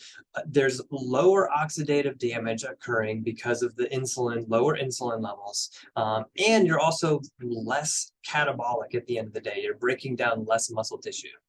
Another big aspect of metabolic flexibility is the actual generation of ketones. Ketones by themselves trigger different mechanisms such as antioxidant signaling. It's an anabolic trigger in and of itself, and it's important for overall energy to insulin-resistant tissues. So from a metabolic flexibility standpoint, these are kind of the biggies that we're going to be looking for on a metabolomic assessment. And if you're used to some sort of metabolic approach to ketosis, you would know that the goals overall of ketosis are to maximize ketone production, and then also at the end of the day to maximize insulin sensitivity and lipolysis, which is another word for breaking down fat tissue. And so keep in mind, when we're thinking about metabolic health, it's not necessarily about weight loss, right? It's about fat loss, and it's about insulin sensitivity. Those are the biggies around metabolic health. So can we track how effectively we're doing these? Well, certainly we could do things like we could track our ketone production, we could track our glucose, we could do a continuous glucose monitor, all these different things. But I think an interesting way that we're moving forward in the research is a metabolomic analysis, like we've been talking about. So that's where I'm going to introduce this test, the Metabolomics Plus, which is that functional assessment for overall cellular health and physiology. And so what we've done is we've taken this model and we have turned it into an overall assessment for cellular health. And you can even see on the right-hand side with this pathway diagram, it looks very much kind of like that systematic biochemical readout of your cellular energy production. And that's a big part of this result. So what is this test?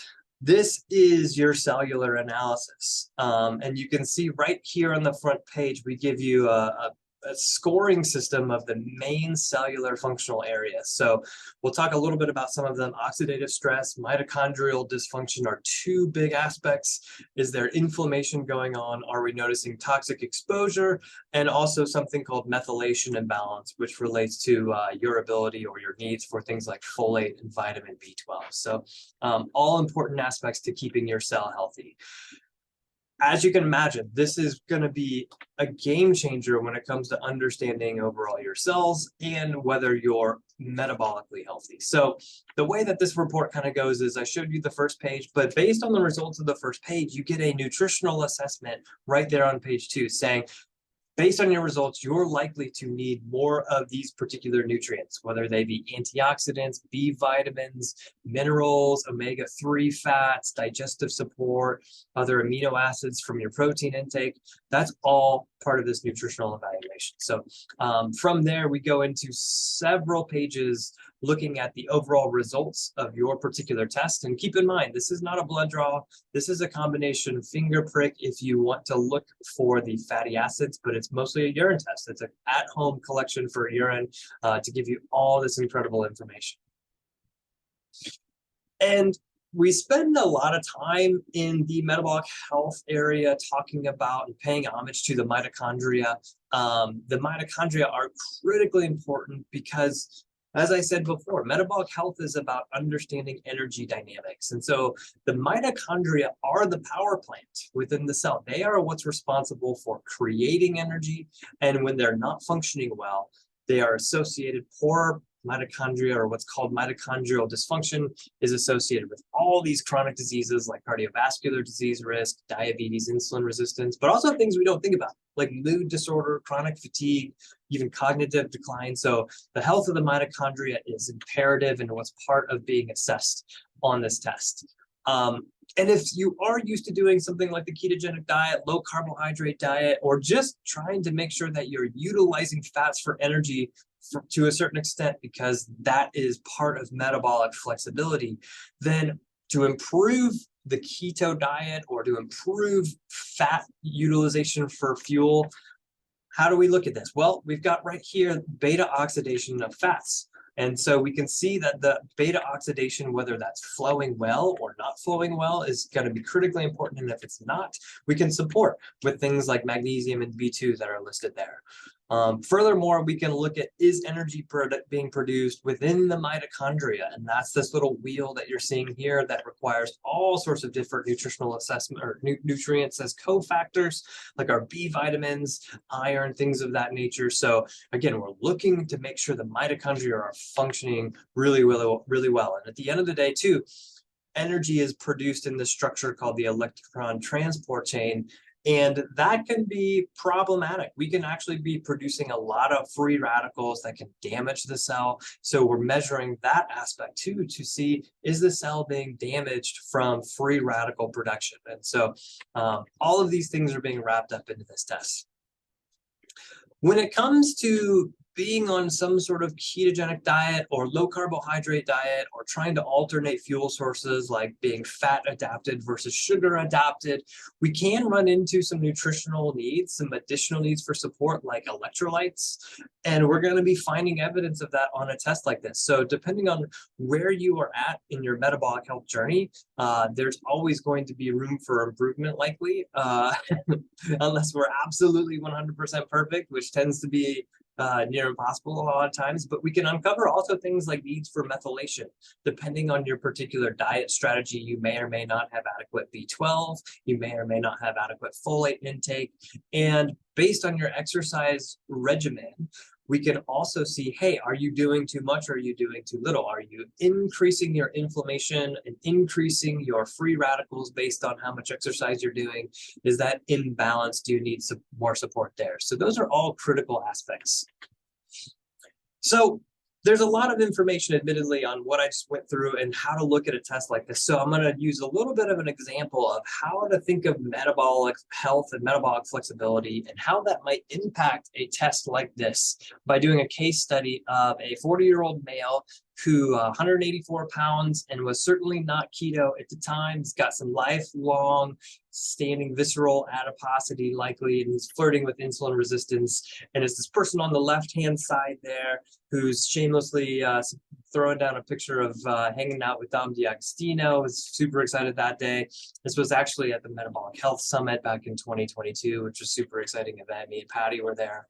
And after that, I decided, hey, you know, it was time to take my metabolic health a little bit more seriously. I was the heaviest I was at in my life during that time. And so I decided to do a little bit of an experiment, which is to go 100% clean keto, zero processed foods, less than 20 grams net carbs per day. And while I was doing this, I wanted to see how we're going to track the cell's changes and how we're going to track metabolic changes. So I wore a continuous glucose monitor during this time. I also daily measured my breath ketones as well as my finger stick glucose and ketones, and I followed a diet tracker. So I'm hoping to share a little bit of the interesting information that I found based on this experiment. So the goal was really to say, hey, what does the cell do from an energy production standpoint on some type of low carbohydrate restricted or keto diet? And how can that change as the glucose changes and as presumably the insulin becomes more sensitized or the body becomes more sensitive to insulin? And of course, I wanted to correct my own metabolic health. So I wanted to lose weight, lower my glucose, insulin, build more muscle, think clear, reduce my gray hairs. Maybe, maybe not. That's a reasonable ask. So my baseline reading, and this was a little while ago, this was actually, like I said, just after the Metabolic Health Summit in 2022, my fasting glucose at the time was 89, but there was mornings certainly that it was more in the mid to upper 90s, ketone production very low, and my morale was quite high. And this was the initial baseline reading from a metabolomics perspective. So we had high levels of oxidative stress right off the get-go. My mitochondria were dysfunctional. My cellular energy production was not great, and I had needs for methylation support and toxic exposure. So I did want to keep my name a little bit anonymous to the people that I work with. So I used the name Ketoni Danza, which just to tell you, caused some major havoc around our billing departments, but it was totally worth it. So when I think about the cell, of somebody who's got some insulin resistance is sluggish, okay? And so what you can see is that there's a lot of red showing up here, that citric acid cycle in the middle, that little wheel's not spinning around very well, but even still, I was making ketones, which was very odd because that's telling me that my energy production is poor. I'm not insulin sensitive, and yet I'm still making ketones because I'm not using sugar very well, which is pretty concerning. The other thing that we see on this test, organic acids are part of this test, which we'll look in a little bit more detail, but these are really telling us kind of the different components within the cell and how things are shifting. There's also oxidative damage markers like lipid peroxides, which show you, are you damaging parts of your cell? There's amino acids telling me, am I getting adequate protein? And then also at the end of the day, fatty acids like omega-3s and omega-6s. So this is all part of this metabolomic assessment. It's a pretty darn robust test. So what happened next? Well, I went into ketosis pretty strongly, pretty significantly. You can see here my breath and blood ketones actually correlated quite well, despite the fact that in the breath you're measuring acetone for the most part, and in the blood you're measuring beta-hydroxybutyrate. It's a different ketone body. Part of the discrepancies I've been told might reflect that the breath can be a different time point. Maybe it the breath is showing you where you were at an hour ago. So one thing to keep in mind about that, there might be a different window of time that the breath is telling you compared to the blood for any sort of discrepancies there. So after 2 weeks, my second report already, I could see that oxidative stress was coming down. Previously, that 5 was at an 8. So even with that 2 weeks into better metabolic health through ketosis, I actually was able to reduce my oxidative stress. My omega-3s were still needed some help. I was seeing some lag time, but my methylation support was actually improving a little bit too. And we're talking about metabolic health. So I wanted to show just a couple of things. Right here is an example of how, in fact, the ketones did increase. This is kind of evidence that I was in ketosis. You can see that beta-OH butyric acid and those two that were high here got even higher. They basically went off the charts. But another pattern that I think was interesting was how I was using branched chain amino acids from the diet. And branched chain amino acids come from protein.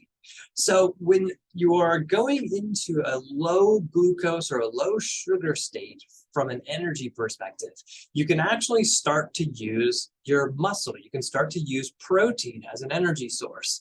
And what I was expecting here was actually indeed what I found. So you could see that the branched chain catabolites, these breakdown products, started to go up as I was using less and less glucose for fuel. And the reason why this is that because amino acids can be used for fuel, I'm seeing that I'm not supporting that particular pathway.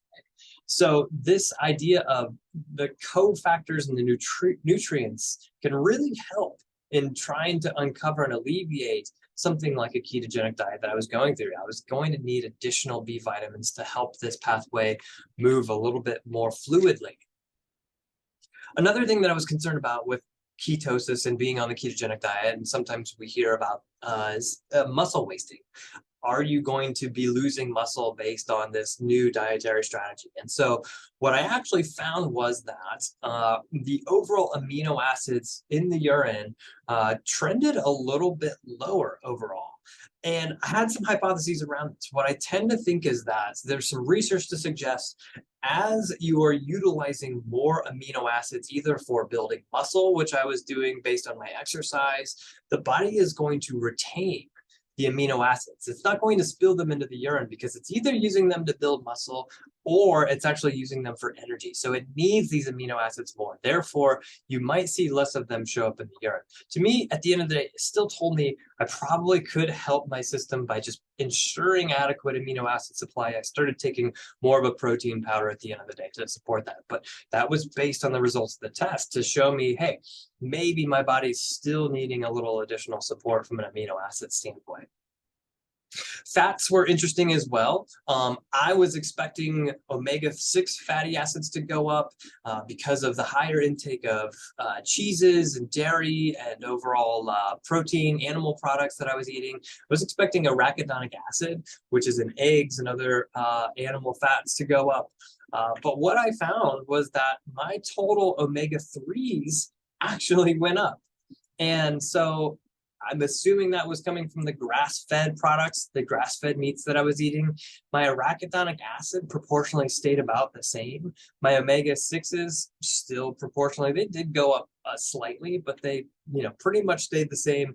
And my saturated fats, which I felt like I was eating way more of, or at least I was expecting to be higher, those actually came down as well. So it goes to show that depending on how you can do ketosis in a ketogenic diet, doesn't mean you're just going to be increasing your saturated fat percentage. What about glucose? Well, you can see here that the capillary blood, the subcutaneous blood, I was doing a CGM. My glucose was trending overall a little bit, but I did find some weird variances between a CGM and a fingerstick glucose. And I think we need to do a little bit more work if we're using these devices for metabolic health overall, just as an aside.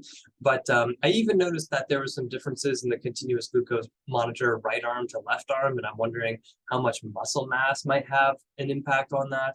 If you're right-handed versus left-handed and you're utilizing differing levels of glucose just from a daily or a subcutaneous perspective. Remember, a CGM is measuring subcutaneous and interstitial levels as compared to a finger stick, which is more of it's a blood evaluation. So those are different. So the next part, I was moving into the next phase 2, which was my 4th week. And you can see here, I was moving even higher into a level of ketosis. And I did have some shifts overall in ketosis, and I'll talk a little bit about those. What I noticed was that my breath ketones stayed high, but my blood ketones started to come back down. And I was curious about that. Knowing that the breath ketones are acetone as compared to the blood ketones, which are beta-hydroxybutyric acid. So I went back to my map here on the wall, as you can see behind me, and I found that there's actually a cofactor, vitamin B3, that is different in the conversion between acetone, acetoacetate, as compared to beta-hydroxybutyrate. So I actually increased my level of B3 consumption, and it completely alleviated my blood ketones. My blood ketones immediately started to shoot back up when I increased my vitamin B3, which was pretty darn great. You can see it right here on the test. I did still have some traffic jams, and as you can see, B3 was another one of those traffic jams showing up. And so again, another suspicion for a need for B3 for me. And that's again showing me that the test is exposing some of my own personal cellular differences. That being said, had a 15-pound weight loss at the time. You can see that trending here with my overall glucose. You can see oxidative stress was coming down, even down to a 4, back into the green. And I did have a need for folate still showing up a little bit too, but there was that B3 recommendation showing up on the test, which was there all along. Had I known, I probably would have been in even better state. One quick thing about folate, as I mentioned, that methylation support. So people think that ketogenic diet might be low in folate because of the types of foods that you tend to be eating. Keep in mind that folates and methylation does not just require folate. It actually can be done through the use of choline and betaine as well. So there is methyl donors for the purpose of methylation on a ketogenic diet. So just keep in mind, in case you hear that from people who are a little bit of a doubting perspective from methylation, or people who are in that methylation kind of mindset. Just a few other things with my week 6 report. After 6 weeks of ketogenic diet, you can see there that my mitochondria were functioning pretty darn highly from a ketosis perspective with those elevations. I did still have some issues around branch chain amino acids. Remember, that's using the amino acids for support, and that B3 probably was a big proportion of that. So with the B3, I'm assuming those markers are going to come down again. As you can see, I'm highlighting the B3 as part of that pathway. My amino acids were overall trending better based on the protein intake and the overall support there. I didn't have any issues with detoxification. And then my fatty acids were getting even better. My saturated fats, look at that on the bottom left-hand side, came way down. My omega-3s were super robust. So it was pretty amazing to me. After that, like I said, I started taking extra niacin, and I did add a little bit of omega-3 as well. And I kept on with my particular diet. So that was a little bit of my experiment and what I went through, just to show you how you could use a test like this. And this is just with respect to ketosis, right? We're not all doing ketosis. Some of us are doing very different approaches to metabolic flexibility, but no matter what your approach is, you can look and see inside of a cell to get, is that being optimized with nutrients? And in my case, it wasn't the whole way through, but I was able to make changes which did overall support it, which was amazing. In the long run, we would love here at Genova to expand our sample size for metabolic health and metabolic flexibility to see what the changes that occur cellularly on a large scale in people who are either doing ketogenic diet or some other approach to flexibility. That's something we're really excited about. What do the mitochondrial shifts look like, right? This is another great, interesting area when people are utilizing fat for energy or utilizing carbs for energy. What's the impact of ketogenic cycling, right? People who are on carbs, off carbs, how does their cell change that way? And ultimately, how do we correlate these cellular markers to some of our more conventional markers we think about? Because at the end of the day, that's going to help us be able to predict long-standing insulin sensitivity, which is one of our greatest predictors for lowering chronic disease risk. So that's a huge area of focus moving forward. But as you can see, we're already learning so much about metabolic health here just through a test like the Metabolomics Plus. If you were interested in this test, then you can get more resources around our nutritional testing through our website. You can go to www.gdx.net. We've also got educational seminars on there. If you're a clinician and you have questions, you can always give us a call, 800-522-4762. And we also have the Lab Report podcast where you can find lots of information. And I'd just like to thank you for attending our event in its entirety today. Hopefully you find this very, very interesting. Stay tuned. We're going to have a panel discussion with all of our experts today, which is going to be amazing. You're going to hear a little bit more about some upcoming events, as well as get a promo code in case you're interested in ordering the Metabolomics Plus with a little bit of a discount on your own to get insight into your own metabolic health. So stick around. Hopefully you've had a great time so far. Lots more information to come, and we'll see you in just a bit. The next part of this, we're going to have a little bit of a roundtable discussion and just kind of share our collective thoughts. But first, I also wanted to introduce Victoria Field, who's been absolutely instrumental in this collaboration that we're doing with Metabolic Health Summit. And not only that, has been just an incredible, I would say, biohacker herself as far as her knowledge around some of the testing. And we've had some pretty amazing conversations just on some of the results here that we'll hopefully be sharing a little bit as well. So Victoria, I want to give you a little bit of time to say hello.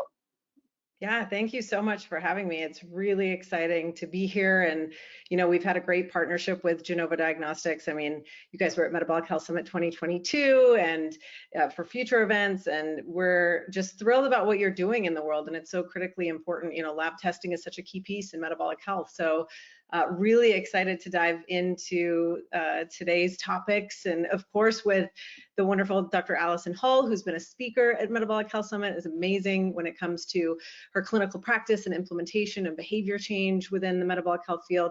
And of course, my fellow co-host and scientist, Dr. Dominic D'Agostino, as well, offering the research perspective. And you too, Michael, really excited to be sitting down with you. You and I got a chance to go through my own testing results, and you're just a wealth of knowledge, and on the innovation front, what you guys are doing is just really exciting. So happy to be here. Yeah, no, it's been so fun and super exciting, and some of the conversations that we've had as a group too, it's sort of like, well, we should be sharing this with everyone. So I mean, without further ado, Dr. Hull, like, let me ask you this. So you have done some testing along the lines, a lot of GI testing as well. And so when it comes to something like we did the metabolomics test, and we've been going through some of that information and how that relates to metabolic health, you know, what was your kind of overall impression and experience with that test? What were you maybe expecting, not expecting? Maybe you can comment a little bit on that. Yeah, so I was certainly not expecting some of my results. So it was really eye-opening. And you know, what's the saying? You can't optimize or improve what you don't measure. And you know, this is where you think you're doing the right thing, but until you really sit down and look at the numbers, you know, oftentimes find that you have to be changing a few things. So and it was really cool too to kind of put all the like little pieces of the puzzle together to kind of see trends in certain areas of my metabolic health. And you know, I do typically follow a very carbohydrate restrictive diet, intermittent ketosis, and it looks like some of my lab results kind of follow suit with that. From a physician standpoint, I will say, you know, I'm starting to utilize Genova Diagnostics a lot more because there's lots of times where patients come in with, you know, a variety of symptomology. The standard traditional labs are not finding the answer. And it was a really great opportunity to go through this test to see, oh my gosh, there's so many opportunities where I can help identify missing links for my patients, and then, you know, provide actually kind of customized treatment plans according to these results. So it was great personally. It's going to be great professionally, and I think I'm going to be able to help a lot of patients using the study for sure. Yeah. Well, and it's interesting from a clinical perspective, seeing some of like what that actual cellular dynamics kind of looks like, from whether that's the Krebs cycle and really getting into that sort of nitty-gritty detail from a cell perspective. I don't know, Dr. D'Agostino, if you had any sort of thoughts around like looking at like inside the cell and the Krebs cycle and getting into that like ridiculous biochemistry part of it. Yeah, that was a fascinating area for me.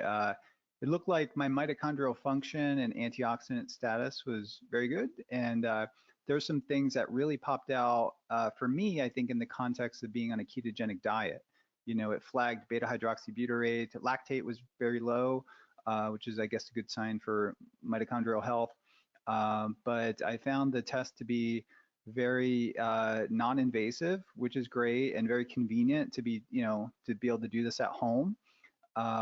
And I'm still digging through, you know, what some of my results mean, and some of them are actionable and some of them are unexpected. I can get, you know, talk a little bit about the details about that. And some of them are kind of expected, but only after digging into, you know, the mechanisms, or digging into the pathways. Then they were obvious only after looking at some of the, you know, interpretation that you guys provide, which is fantastic.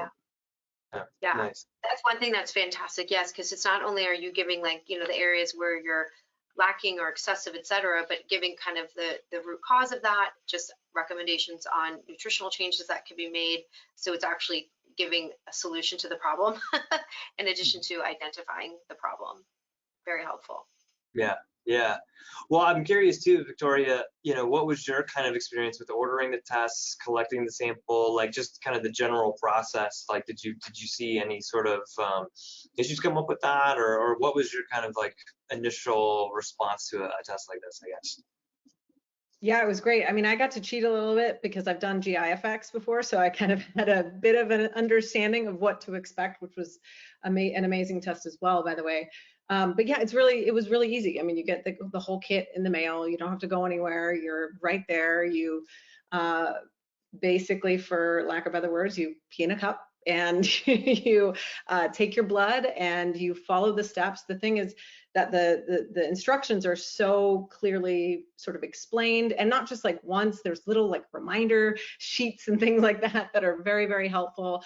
You provide the shipping and everything to kind of quickly send it on back. And then within, you know, a matter of a couple of weeks, if that, you get your results via email and you're able to read them, which I think is just so empowering for, say, like the patient who really, really wants to understand maybe a little bit more about their metabolic health. and just maybe doesn't have a physician in their corner just yet or what have you, but wants to really dig in, they can order this themselves, which is really great, get the results, but not just get the results, have like a very clear explanation of sort of key areas within the test. So, you know, you've got everything from oxidative stress, mitochondrial dysfunction, omega imbalance, toxic exposure, and then your methylation imbalance, and you get scores with it, which I love. So you not only sort of get these key categories on the first page, but you've got scores associated with, you know, just in terms of, do you need to improve, associated with colors, which is great. You know, you've got green for your, you know, doing well, you don't need too much support in that section, to yellow to where you might need a little bit of support, and then of course red. But underneath that, all of the associated biomarkers within each category. And then you've got this robust report with, you know, all of your levels, but then with sort of suggestions based on how to get maybe more of something through food, which I really liked. And also, in addition to that, sort of what that biomarker is and how it functions in the body and its importance in metabolic health and all of those things. So I really feel, you know, there are some tests out there where you can order it yourself, but you don't get like the clear understanding of, you know, especially as a patient who maybe doesn't have a physician to be able to interpret this stuff. I thought that, you know, it's really great that you guys have done the work to be able to explain to people not only what they're looking at, but action items as well. Yeah, that's great. I mean, and we've talked a lot about the test, you know, first and foremost, but I mean, when it comes to, you know, us being here and talking about metabolic health and like how do we support individuals in maximizing metabolic health, what would you say like some of the aspects you would maybe lean on or you found more interesting with your own results, or like, hey, I could really see like this is something I really want to dig into, maybe get lost in the weeds a little bit from a metabolic health optimization standpoint? I'll just kind of throw it out to the group, I guess. Well, I will say just, I guess it's maybe more so what I was really interested in with my personal results, and just kind of dumbfounded that this was the result, was my omega-3 index. I mean, and it's funny because I always pride myself on, you know, eating a ton of omega-3s and, you know, minimizing dairy within my diet, et cetera. And then I got these results and I was like, huh, let me think back. Okay, like what have I been doing the last few weeks, and have I been, because I actually, people make fun of me, I eat sardines a lot for lunch. My husband thinks I'm crazy, but it had been like, yeah, I mean, my husband's like, don't come near me with that. That's disgusting. What are you doing? Yeah, I like literally used to like leave the room. So, but I hadn't had any sardines in like 6 weeks. I ordered them from Amazon. I had run out and I hadn't ordered them. And I was like, man, I got to get back on my sardine lunch club. So it was a really good eye opener, and it just, you know, once again, it's in your face. It makes you face the reality, and then, okay, what can I do to make this better? Because that's not okay. There's no way I can teach and lead a metabolic program where we focus on eating a Mediterranean approach, and I have a low omega-3 index. That's just not acceptable. That's so funny.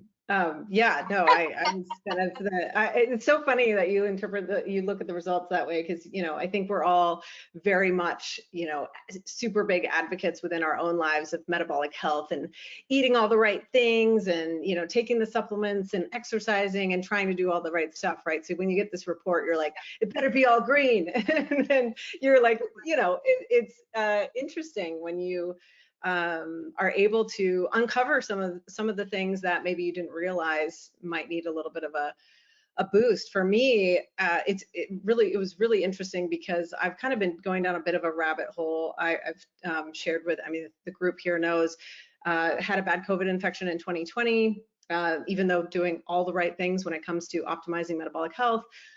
Suffered from long COVID for 2 years, you know, still dealing with a little bit of symptoms to this day, some chest pain, but night and day difference, and went down a whole rabbit hole on the B vitamin, NAD sort of front. And so getting this result, you know, my oxidative stress, everything looked good except for oxidative stress was a little bit yellow, in need of some love. And specifically looking at B vitamins was really interesting to me, because since having COVID, I've gone down sort of the path of doing genetic testing to figure out if I have certain, SNPs, like not necessarily MTHFR, but MTRR that is involved in, altered choline metabolism, which is linked to folate metabolism. And there's all of these sort of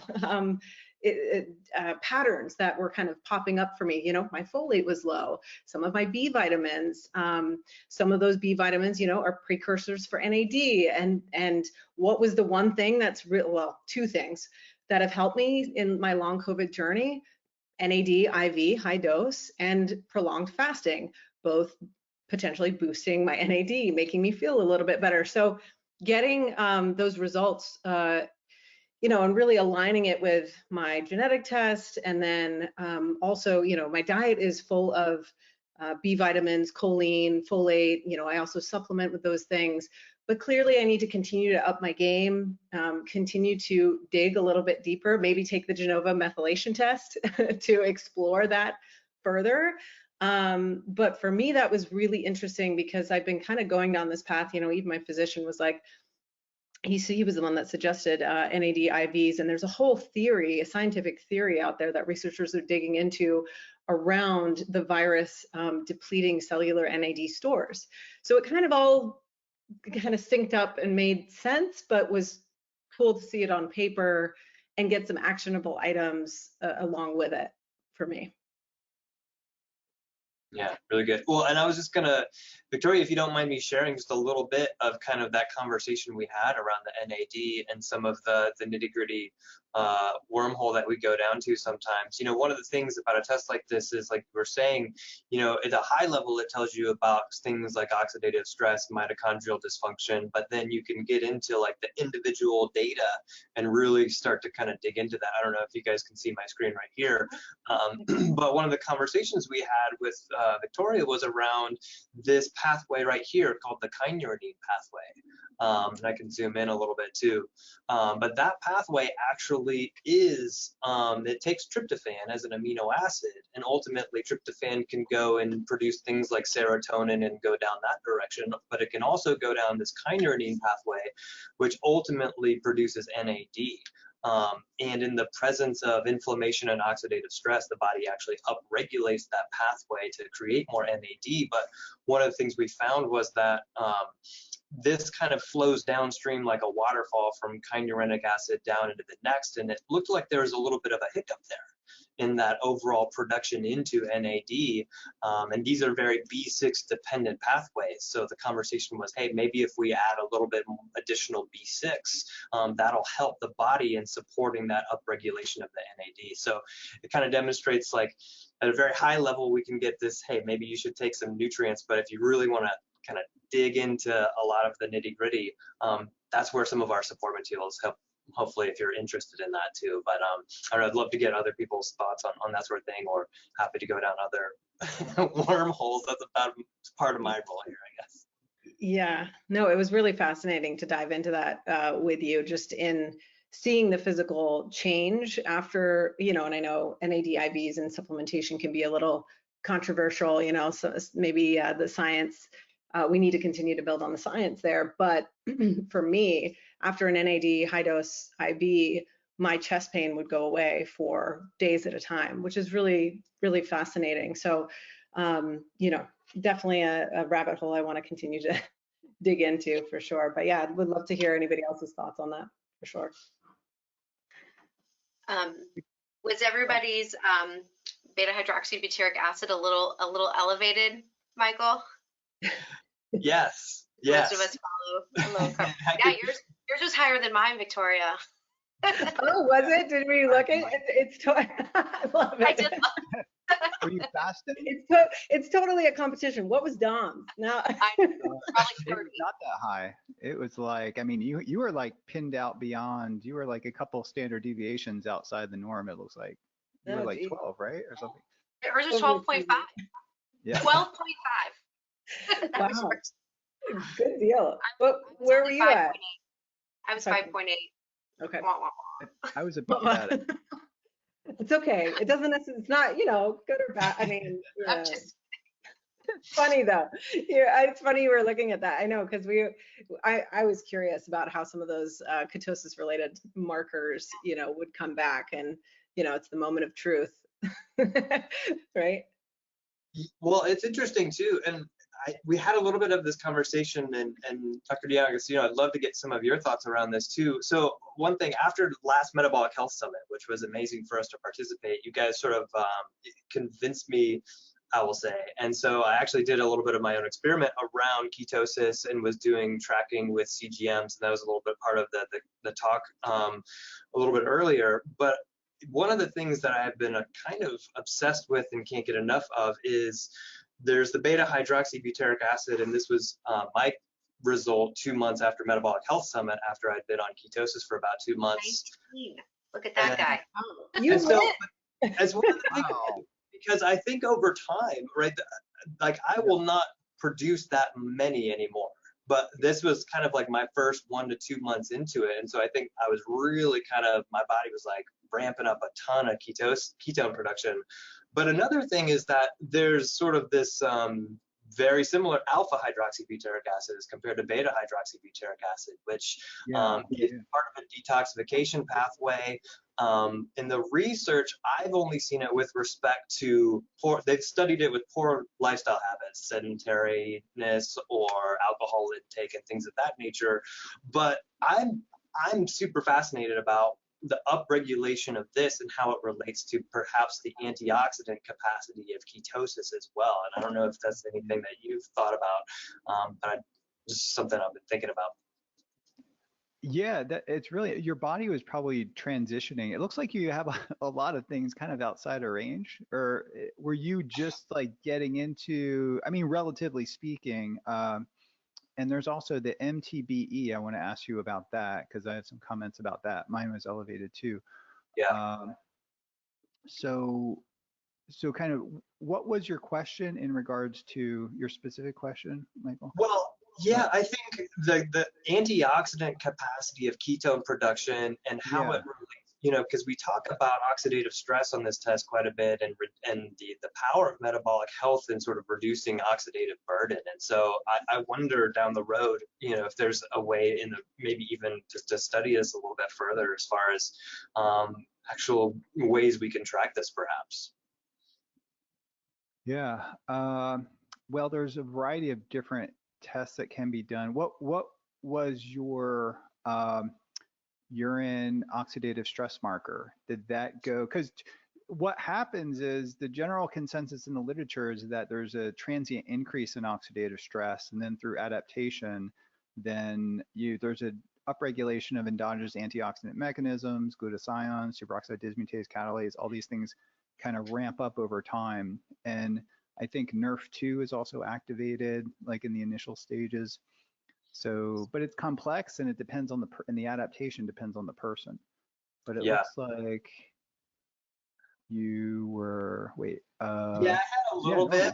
Mm-hmm. Yeah, I probably wasn't like the optimal case because, I'd come from being, pretty metabolically unhealthy, somewhat dabbling in insulin resistance, and then kind of went full blown ketosis and like hardcore exercise. So I probably wasn't the best as far as a smooth transition around that.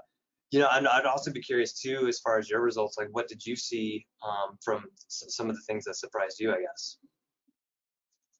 Yeah, it looked like, generally speaking, if from the organic, the interpretation would be, the trend would be, good mitochondrial antioxidant function, mitochondrial function, lactate was low, beta hydroxybutyrate was high. Some of the things that jumped out that kind of interest me was the fatty acid tests were good, and maybe we could just talk about that separately. My EPA was like pinned out really high, and my omega-3 index was pretty good. And I had done another test, omega quant, and I think it was sort of equivalent to that. But some of the things that really surprised me was my taurine was kind of like off the charts, and I do supplement with taurine, but I stopped about a day or two before. And I had, so I should disclose that I had like a little stomach bug about 48 hours where I think I had a bad egg, where I didn't, I had some eggs that were given to me and I didn't wash them, and maybe it's like I didn't cook them fully enough, and I had like a 24-hour thing, and then 24 hours after that I was recovered, but I did the test, and that may have influenced it in some way. But I had taken Pepto-Bismol the day or two before, and I noticed on the toxicity thing, bismuth was, and I wasn't putting two and two together, but it was like astronomically high. So I'm looking like, how am I getting this bismuth? And it's, part of Pepto-Bismol. And it was like the positive control, right? So that was to the sensitivity of your test being able to, but there's another substance. I was working in the barn on tractors and motorcycles and things like that. And I got some gasoline on me, and I was running the machines inside the barn and kind of venting it out. And the MTBE, which is methyl tert butyl ether, I think, which is an octane booster. It's part of gasoline. That was one of the things that was kind of a toxicity. But I saw you had that too. And maybe if you're exposed to exhaust fumes and things like that.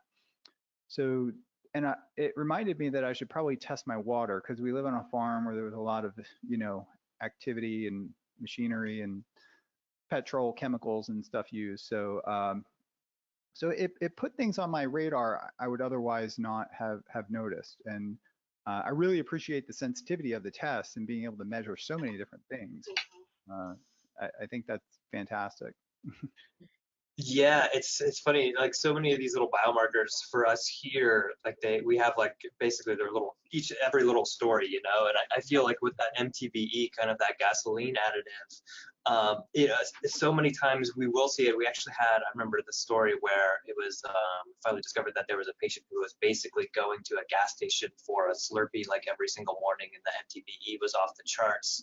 And it's kind of interesting because theoretically that gasoline additive has been banned as far as actually being an additive, but like the aspect of how long it has been used in any sort of the machinery, the pipe, all the different apparatuses, plus the fact of how much it's been leaking in various areas. And so, yeah, I think water investigation. And the other thing I always think about too is like, there's a lot of water sources we don't think about, whether that's a canned soup that's made in some sort of facility, ultimately that's using water.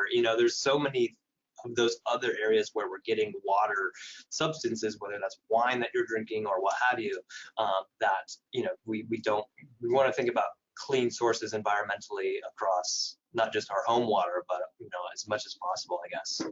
Yeah, and filtration systems that would take care of that too. I mean, we installed one on the house and everything, but yeah, you pick up a lot through fumes and other things too.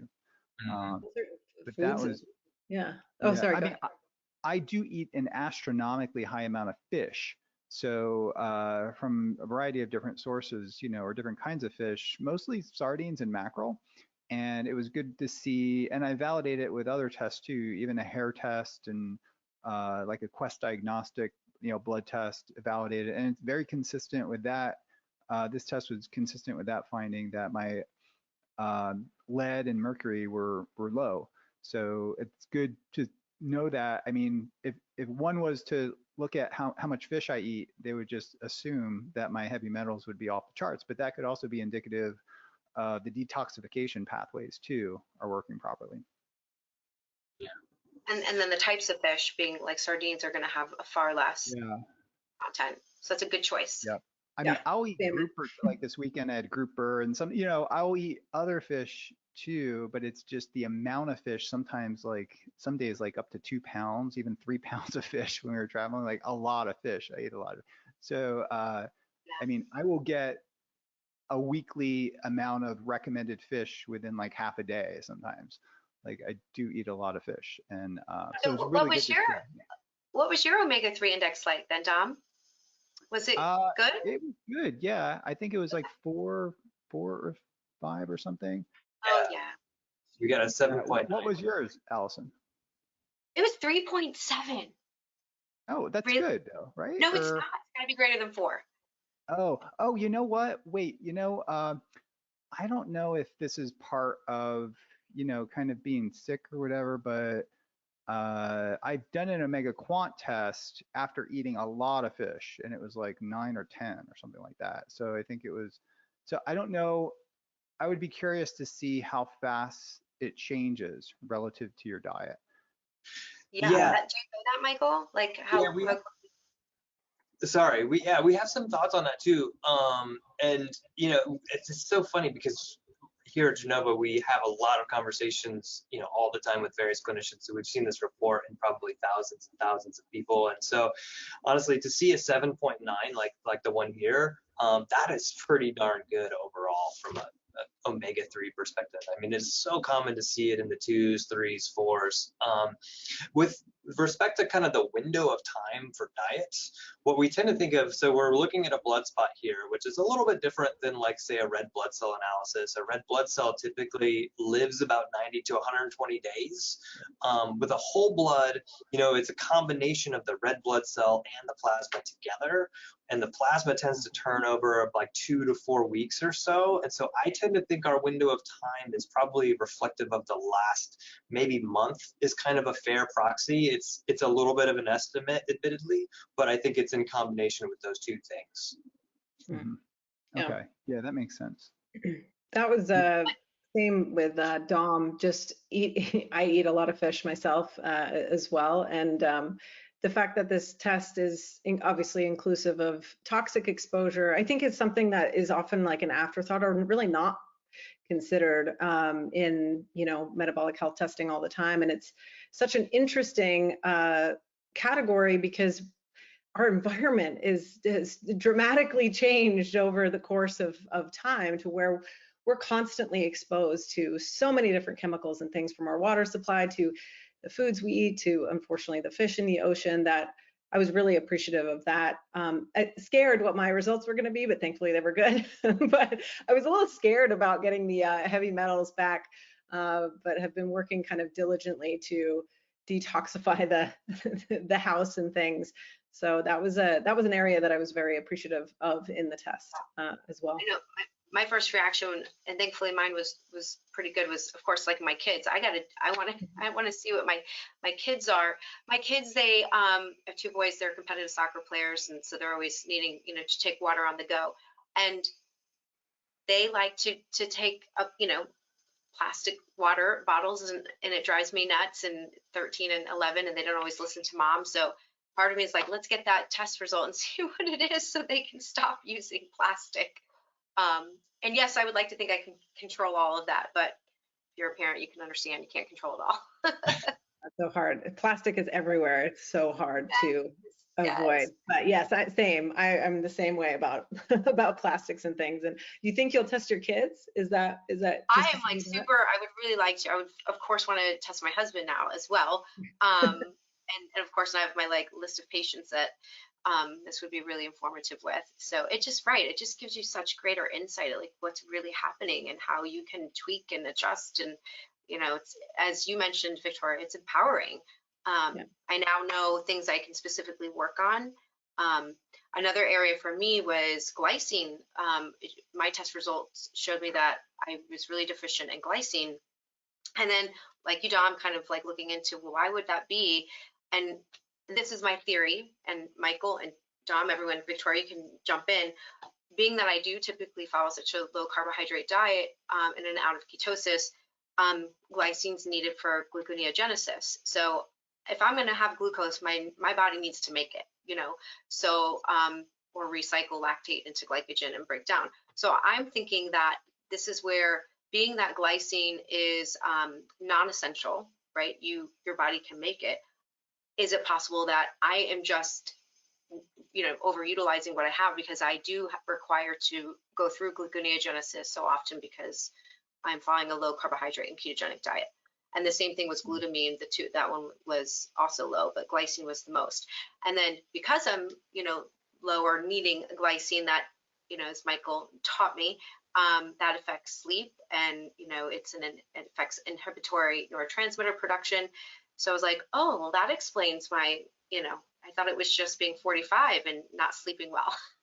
It's probably a combination of things, but so I'm now supplementing with glycine thanks to Michael and our conversation. So I'm curious to see, one, how it affects my sleep, and stress, all that good stuff. And then eventually I do want to repeat the test and compare. And my omega-3 index better be better, and glycine better be better as well. That's awesome. Did you guys have the issue with your glycine? Not glycine, no. I was actually same camp as Dom, very high taurine. Not off the charts, but like 700. But again, I eat a lot of meat, not like a hideous amount, but like a decent amount. But I think it'd be interesting. I don't know if you guys have done this, Michael, just to kind of take a look, because all of us kind of follow a low carb, ketogenic sort of whole food diet. I just would be so curious to kind of gather that group of folks who, and see the differences and trends in those who are following a ketogenic diet, and some of those key pieces that kind of pop out at you. And I think you've kind of already maybe started to take a look at that, but that would be fascinating, because I was seeing some things on Dom's test results that looked a little bit similar to mine, and you can kind of see some trends, I'm sure, across low carb eaters.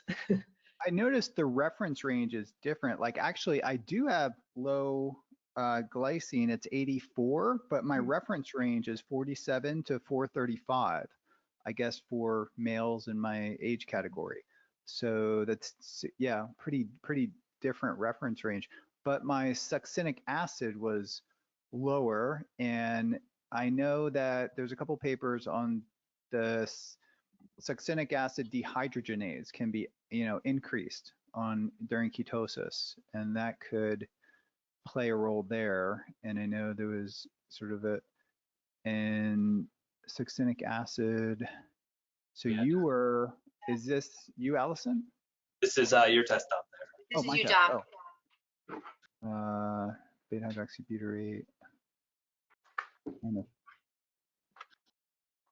I'm trying to find it.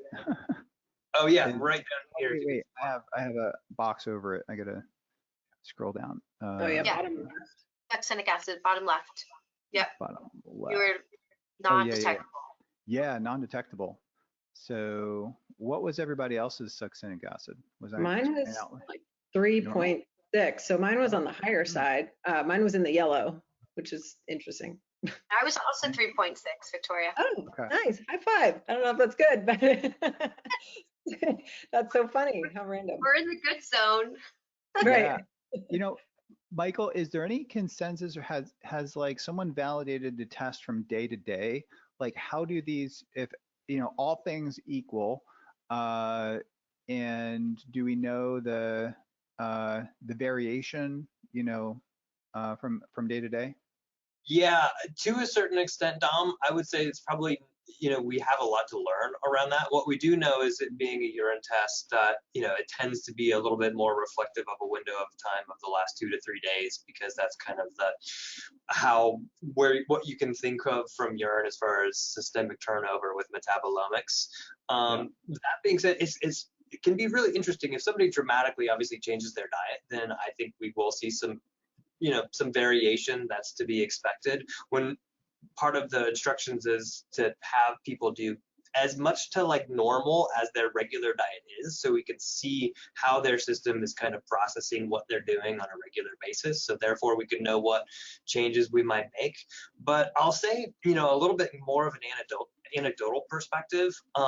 What we tend to see is there are some pathways that seem to be sticklers, and I don't know if that's just sort of interpersonal, just genetics, where I've seen test to retest, whether it's 6 months, years, where it's like certain pathways just really seem to be stuck for that one person. And the numbers are like almost identical every single test. And then there's other ones that tend to vary a little bit more. And so I don't think there's been a huge sort of meta-analysis on it, but we'd love to be able to do something like that. Mm-hmm. Yeah, and even, well, I guess it's all relative to creatinine, right? Is that so it doesn't depend on hydration status so much, or other factors, right? Okay, yeah. Yeah, and that's kind of an industry lab standard for any sort of urine testing, is to make sure we're accounting for diluteness and things of that nature. Mm-hmm. Well, And I'm also. Go ahead. Just one quick question. Have you guys ever done any research on not necessarily making changes nutritionally, but like the only target is sleep, right? Improving sleep quality and quantity, and then reevaluating, or incorporating exercise. Have you guys ever looked at those variables too? So yes and no. I would say probably not in a large scale fashion. But to your point, like one of the things that we love having these conversations about too is to kind of brainstorm where we should be looking next. And looking at some of the data analysis is kind of ongoing. We've really developed a lot of our statistical science team to start doing a lot of this type of analysis underneath the hood. But also, I mean, it's so difficult because one of the questions is always like, okay, how do you find 100 people who have great sleep? You know, and we've run into this with setting hormone reference ranges or GI reference ranges, like find your 200 people with a great GI tract. It can always be a little tricky too. So yeah, those nuances are fascinating, but we do see it certainly from like an anecdotal perspective and one-on-one perspective, like a lot of our other biomarkers. Or if you take like a class of people who are getting, 5 hours of sleep, just horrible sleep hygiene, and you do the test kind of pre-sleep change, and then you put them through like a 3-month change of, adapting better sleep hygiene, sleep quality, and ideally their nutrition stays the same in that time frame. Everything else ideally stays as close to normal as possible, and then the only variable is the sleep, and then you recheck and see where these biomarkers change. That'd be interesting. Yeah, and the thing about a test as large as this too, I mean, there's so many ideas that just start to come front of mind. I'd love from a research perspective if there's anything like that, as far as, Dom or Victoria, like, oh, I can't wait to do more of looking into this with a test like this. Yeah, I mean, I think the biggest thing was for me, it's interesting that all of us are kind of on a lower carb diet, and just understanding, because reference ranges are different for folks that are often on a low carb diet, right? And other blood markers and things like that. Obviously the standards are based on standard American sort of diet. And, when you're looking at a low carb person, things function a little bit differently. So that would be, I think, the most interesting thing for me, along with the sleep side of things, because I think you could see dramatic change just in, of course, sleep quality, even exercise, because whether you're over exercising, that's going to completely kibosh your results, or, under exercising. There's so many variables that, or, are you a meditator? I mean, stress relief, all kinds of stuff that will influence your metabolic health on such a big, that's what makes this so interesting. There's so many markers here and so many things you could kind of run with. I feel like that really there are no limits. The sky isn't even the limit on this. So. Thinking about our research, Allison, it would have been great to see the transition between like a standard diet, carb-based diet to a ketogenic diet. If we had this test before, perhaps during the transition and after, because I do think some of these things are quite altered in the context of a low carb diet, and especially a ketogenic diet, and may persist within outside of the range of normal. And it would be good to sort of, know the important, whether this is physiological or pathological for a large number of people who are doing this now, in the population. It's like, for kind of like the lean mass hyper-responders and like ApoB and LDL being elevated. And, we don't know what that means, but it's a very interesting question. But for those of us who are I was going to say, for those of us who are hyper responders, we just continue to follow it because we feel good. So we're hoping that the biomarkers catch up down the line, right? Yeah. Right, and once again, if you're optimizing all these other biomarkers that are reducing your risk for, inflammatory disease processes, including cardiovascular disease, then, as I talk about a lot, that net effect overall is likely going to be positive. I would love to see stool study results, and I know we talked about this, doing a study, Dom, and I still want to, plan to, looking at like the Genova effects, pre and post adaptation to carbohydrate restriction and ketogenic, and a well-formulated approach. I think we would see significant changes in stool study results. So hopefully we'll get that done at some point. Yep. Yeah, and we would be absolutely thrilled to help in any way we can with developing something like that. I mean, I think it's a great point that the reference ranges that are used, to set any sort of test like this, whether it's conventional or a little bit more of a specialty lab test like this metabolomic test, the majority of those people are not ketogenic. Right, they're more likely not to be that way, and so but they're perfectly qualified as being healthy and gone through a lot of exclusion criteria. But at the end of the day, they're not likely on a ketogenic diet, and that's a different patient population. And so I guess I would be curious too, from a kind of a conventional marker standpoint, or like what would you use to sort of guide as saying, okay, now we have some people who are metabolically flexible, they're metabolically healthy, and now let's run those people on either a GI test or a metabolomic test. Like, what would you use as kind of the gold standard or bellwether there to determine that?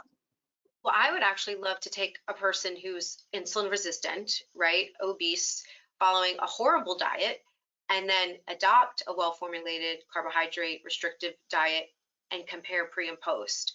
That's what I would love. To see, because I feel like obviously, I mean, Michael, you guys are doing all the research in this. I mean, there's so much to the 100 trillion microorganisms that live within our gut that dictate so much of our health and well-being, and we know a fraction of what that means. So, anywho, just from mood to immune function to insulin resistance. I mean, there's just so much I think we can learn from the gut microbiome. We just don't know what to do with it yet. And I mean, we can start seeing trends. Yeah. Absolutely. I mean, some of the fascinating research that's going on, I mean, at least it's been in rodents, showing how critical the gut microbiome is to maybe even the anti-seizure efficacy of the ketogenic diet, right? That gut microbiome piece is so critically important. Some of the research is showing that. So seeing sort of some of those changes could further support. And then also the ability to absorb and activate so many of those micronutrients, like your folate, to then affect your ability to methylate, so there's just so much interplay. And I think so much in research, we look at things in silos, right? But if we can have a multidisciplinary, multifunctional approach and looking at it, I think we garner a lot more information. Yeah.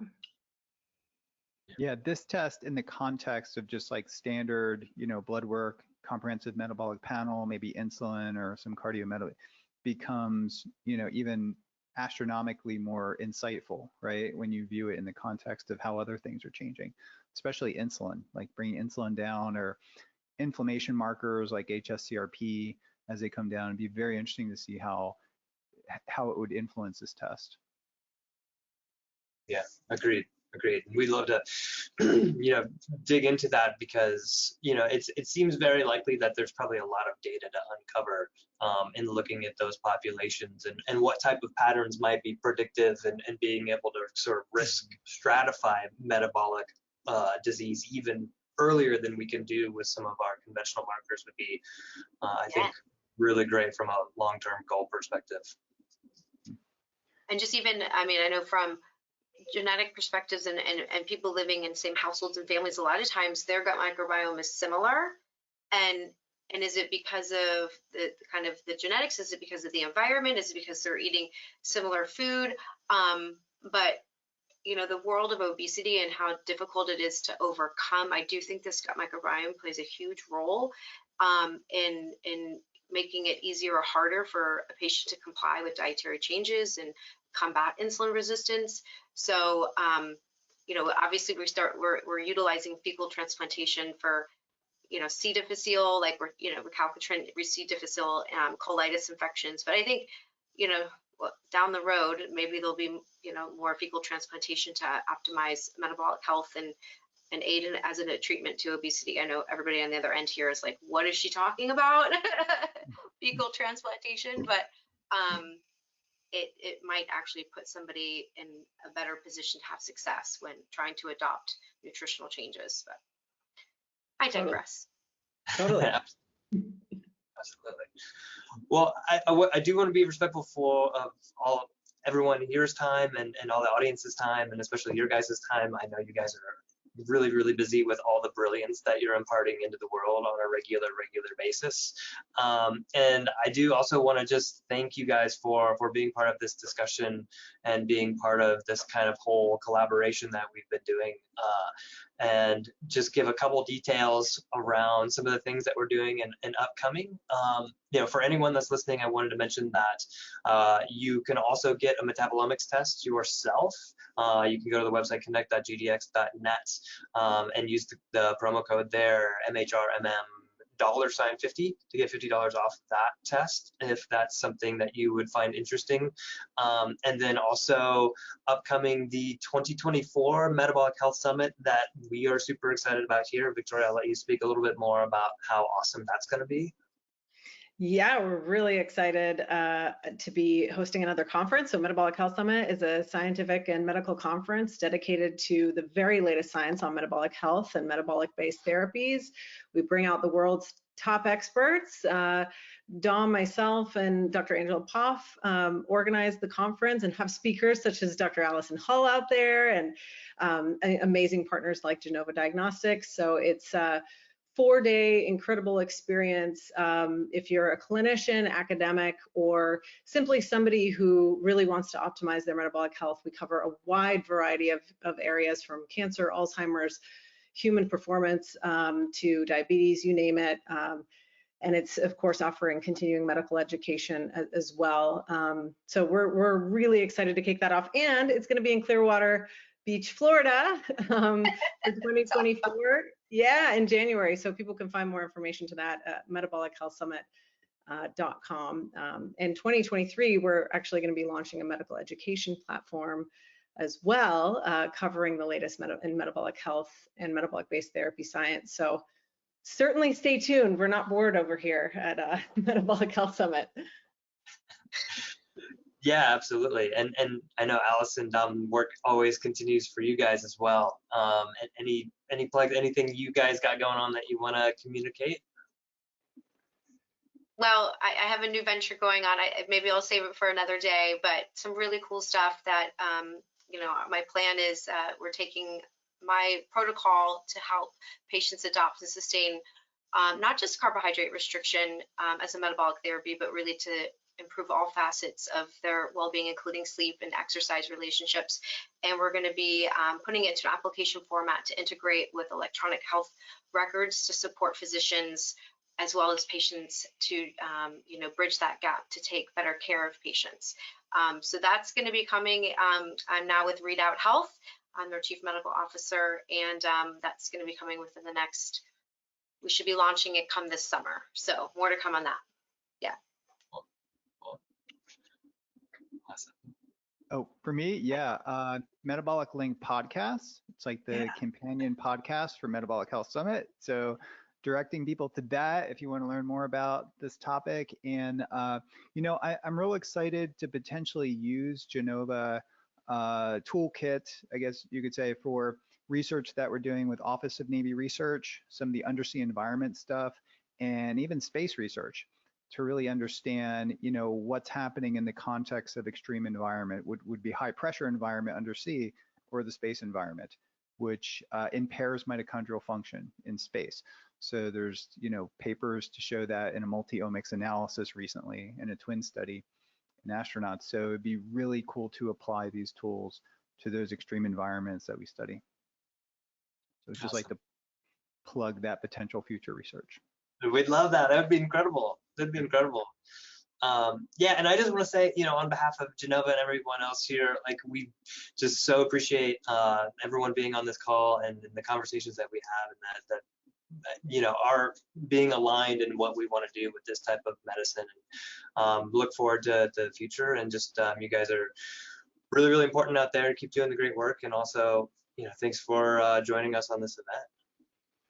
Thank you, Thanks Michael. to you, Michael. Thank you.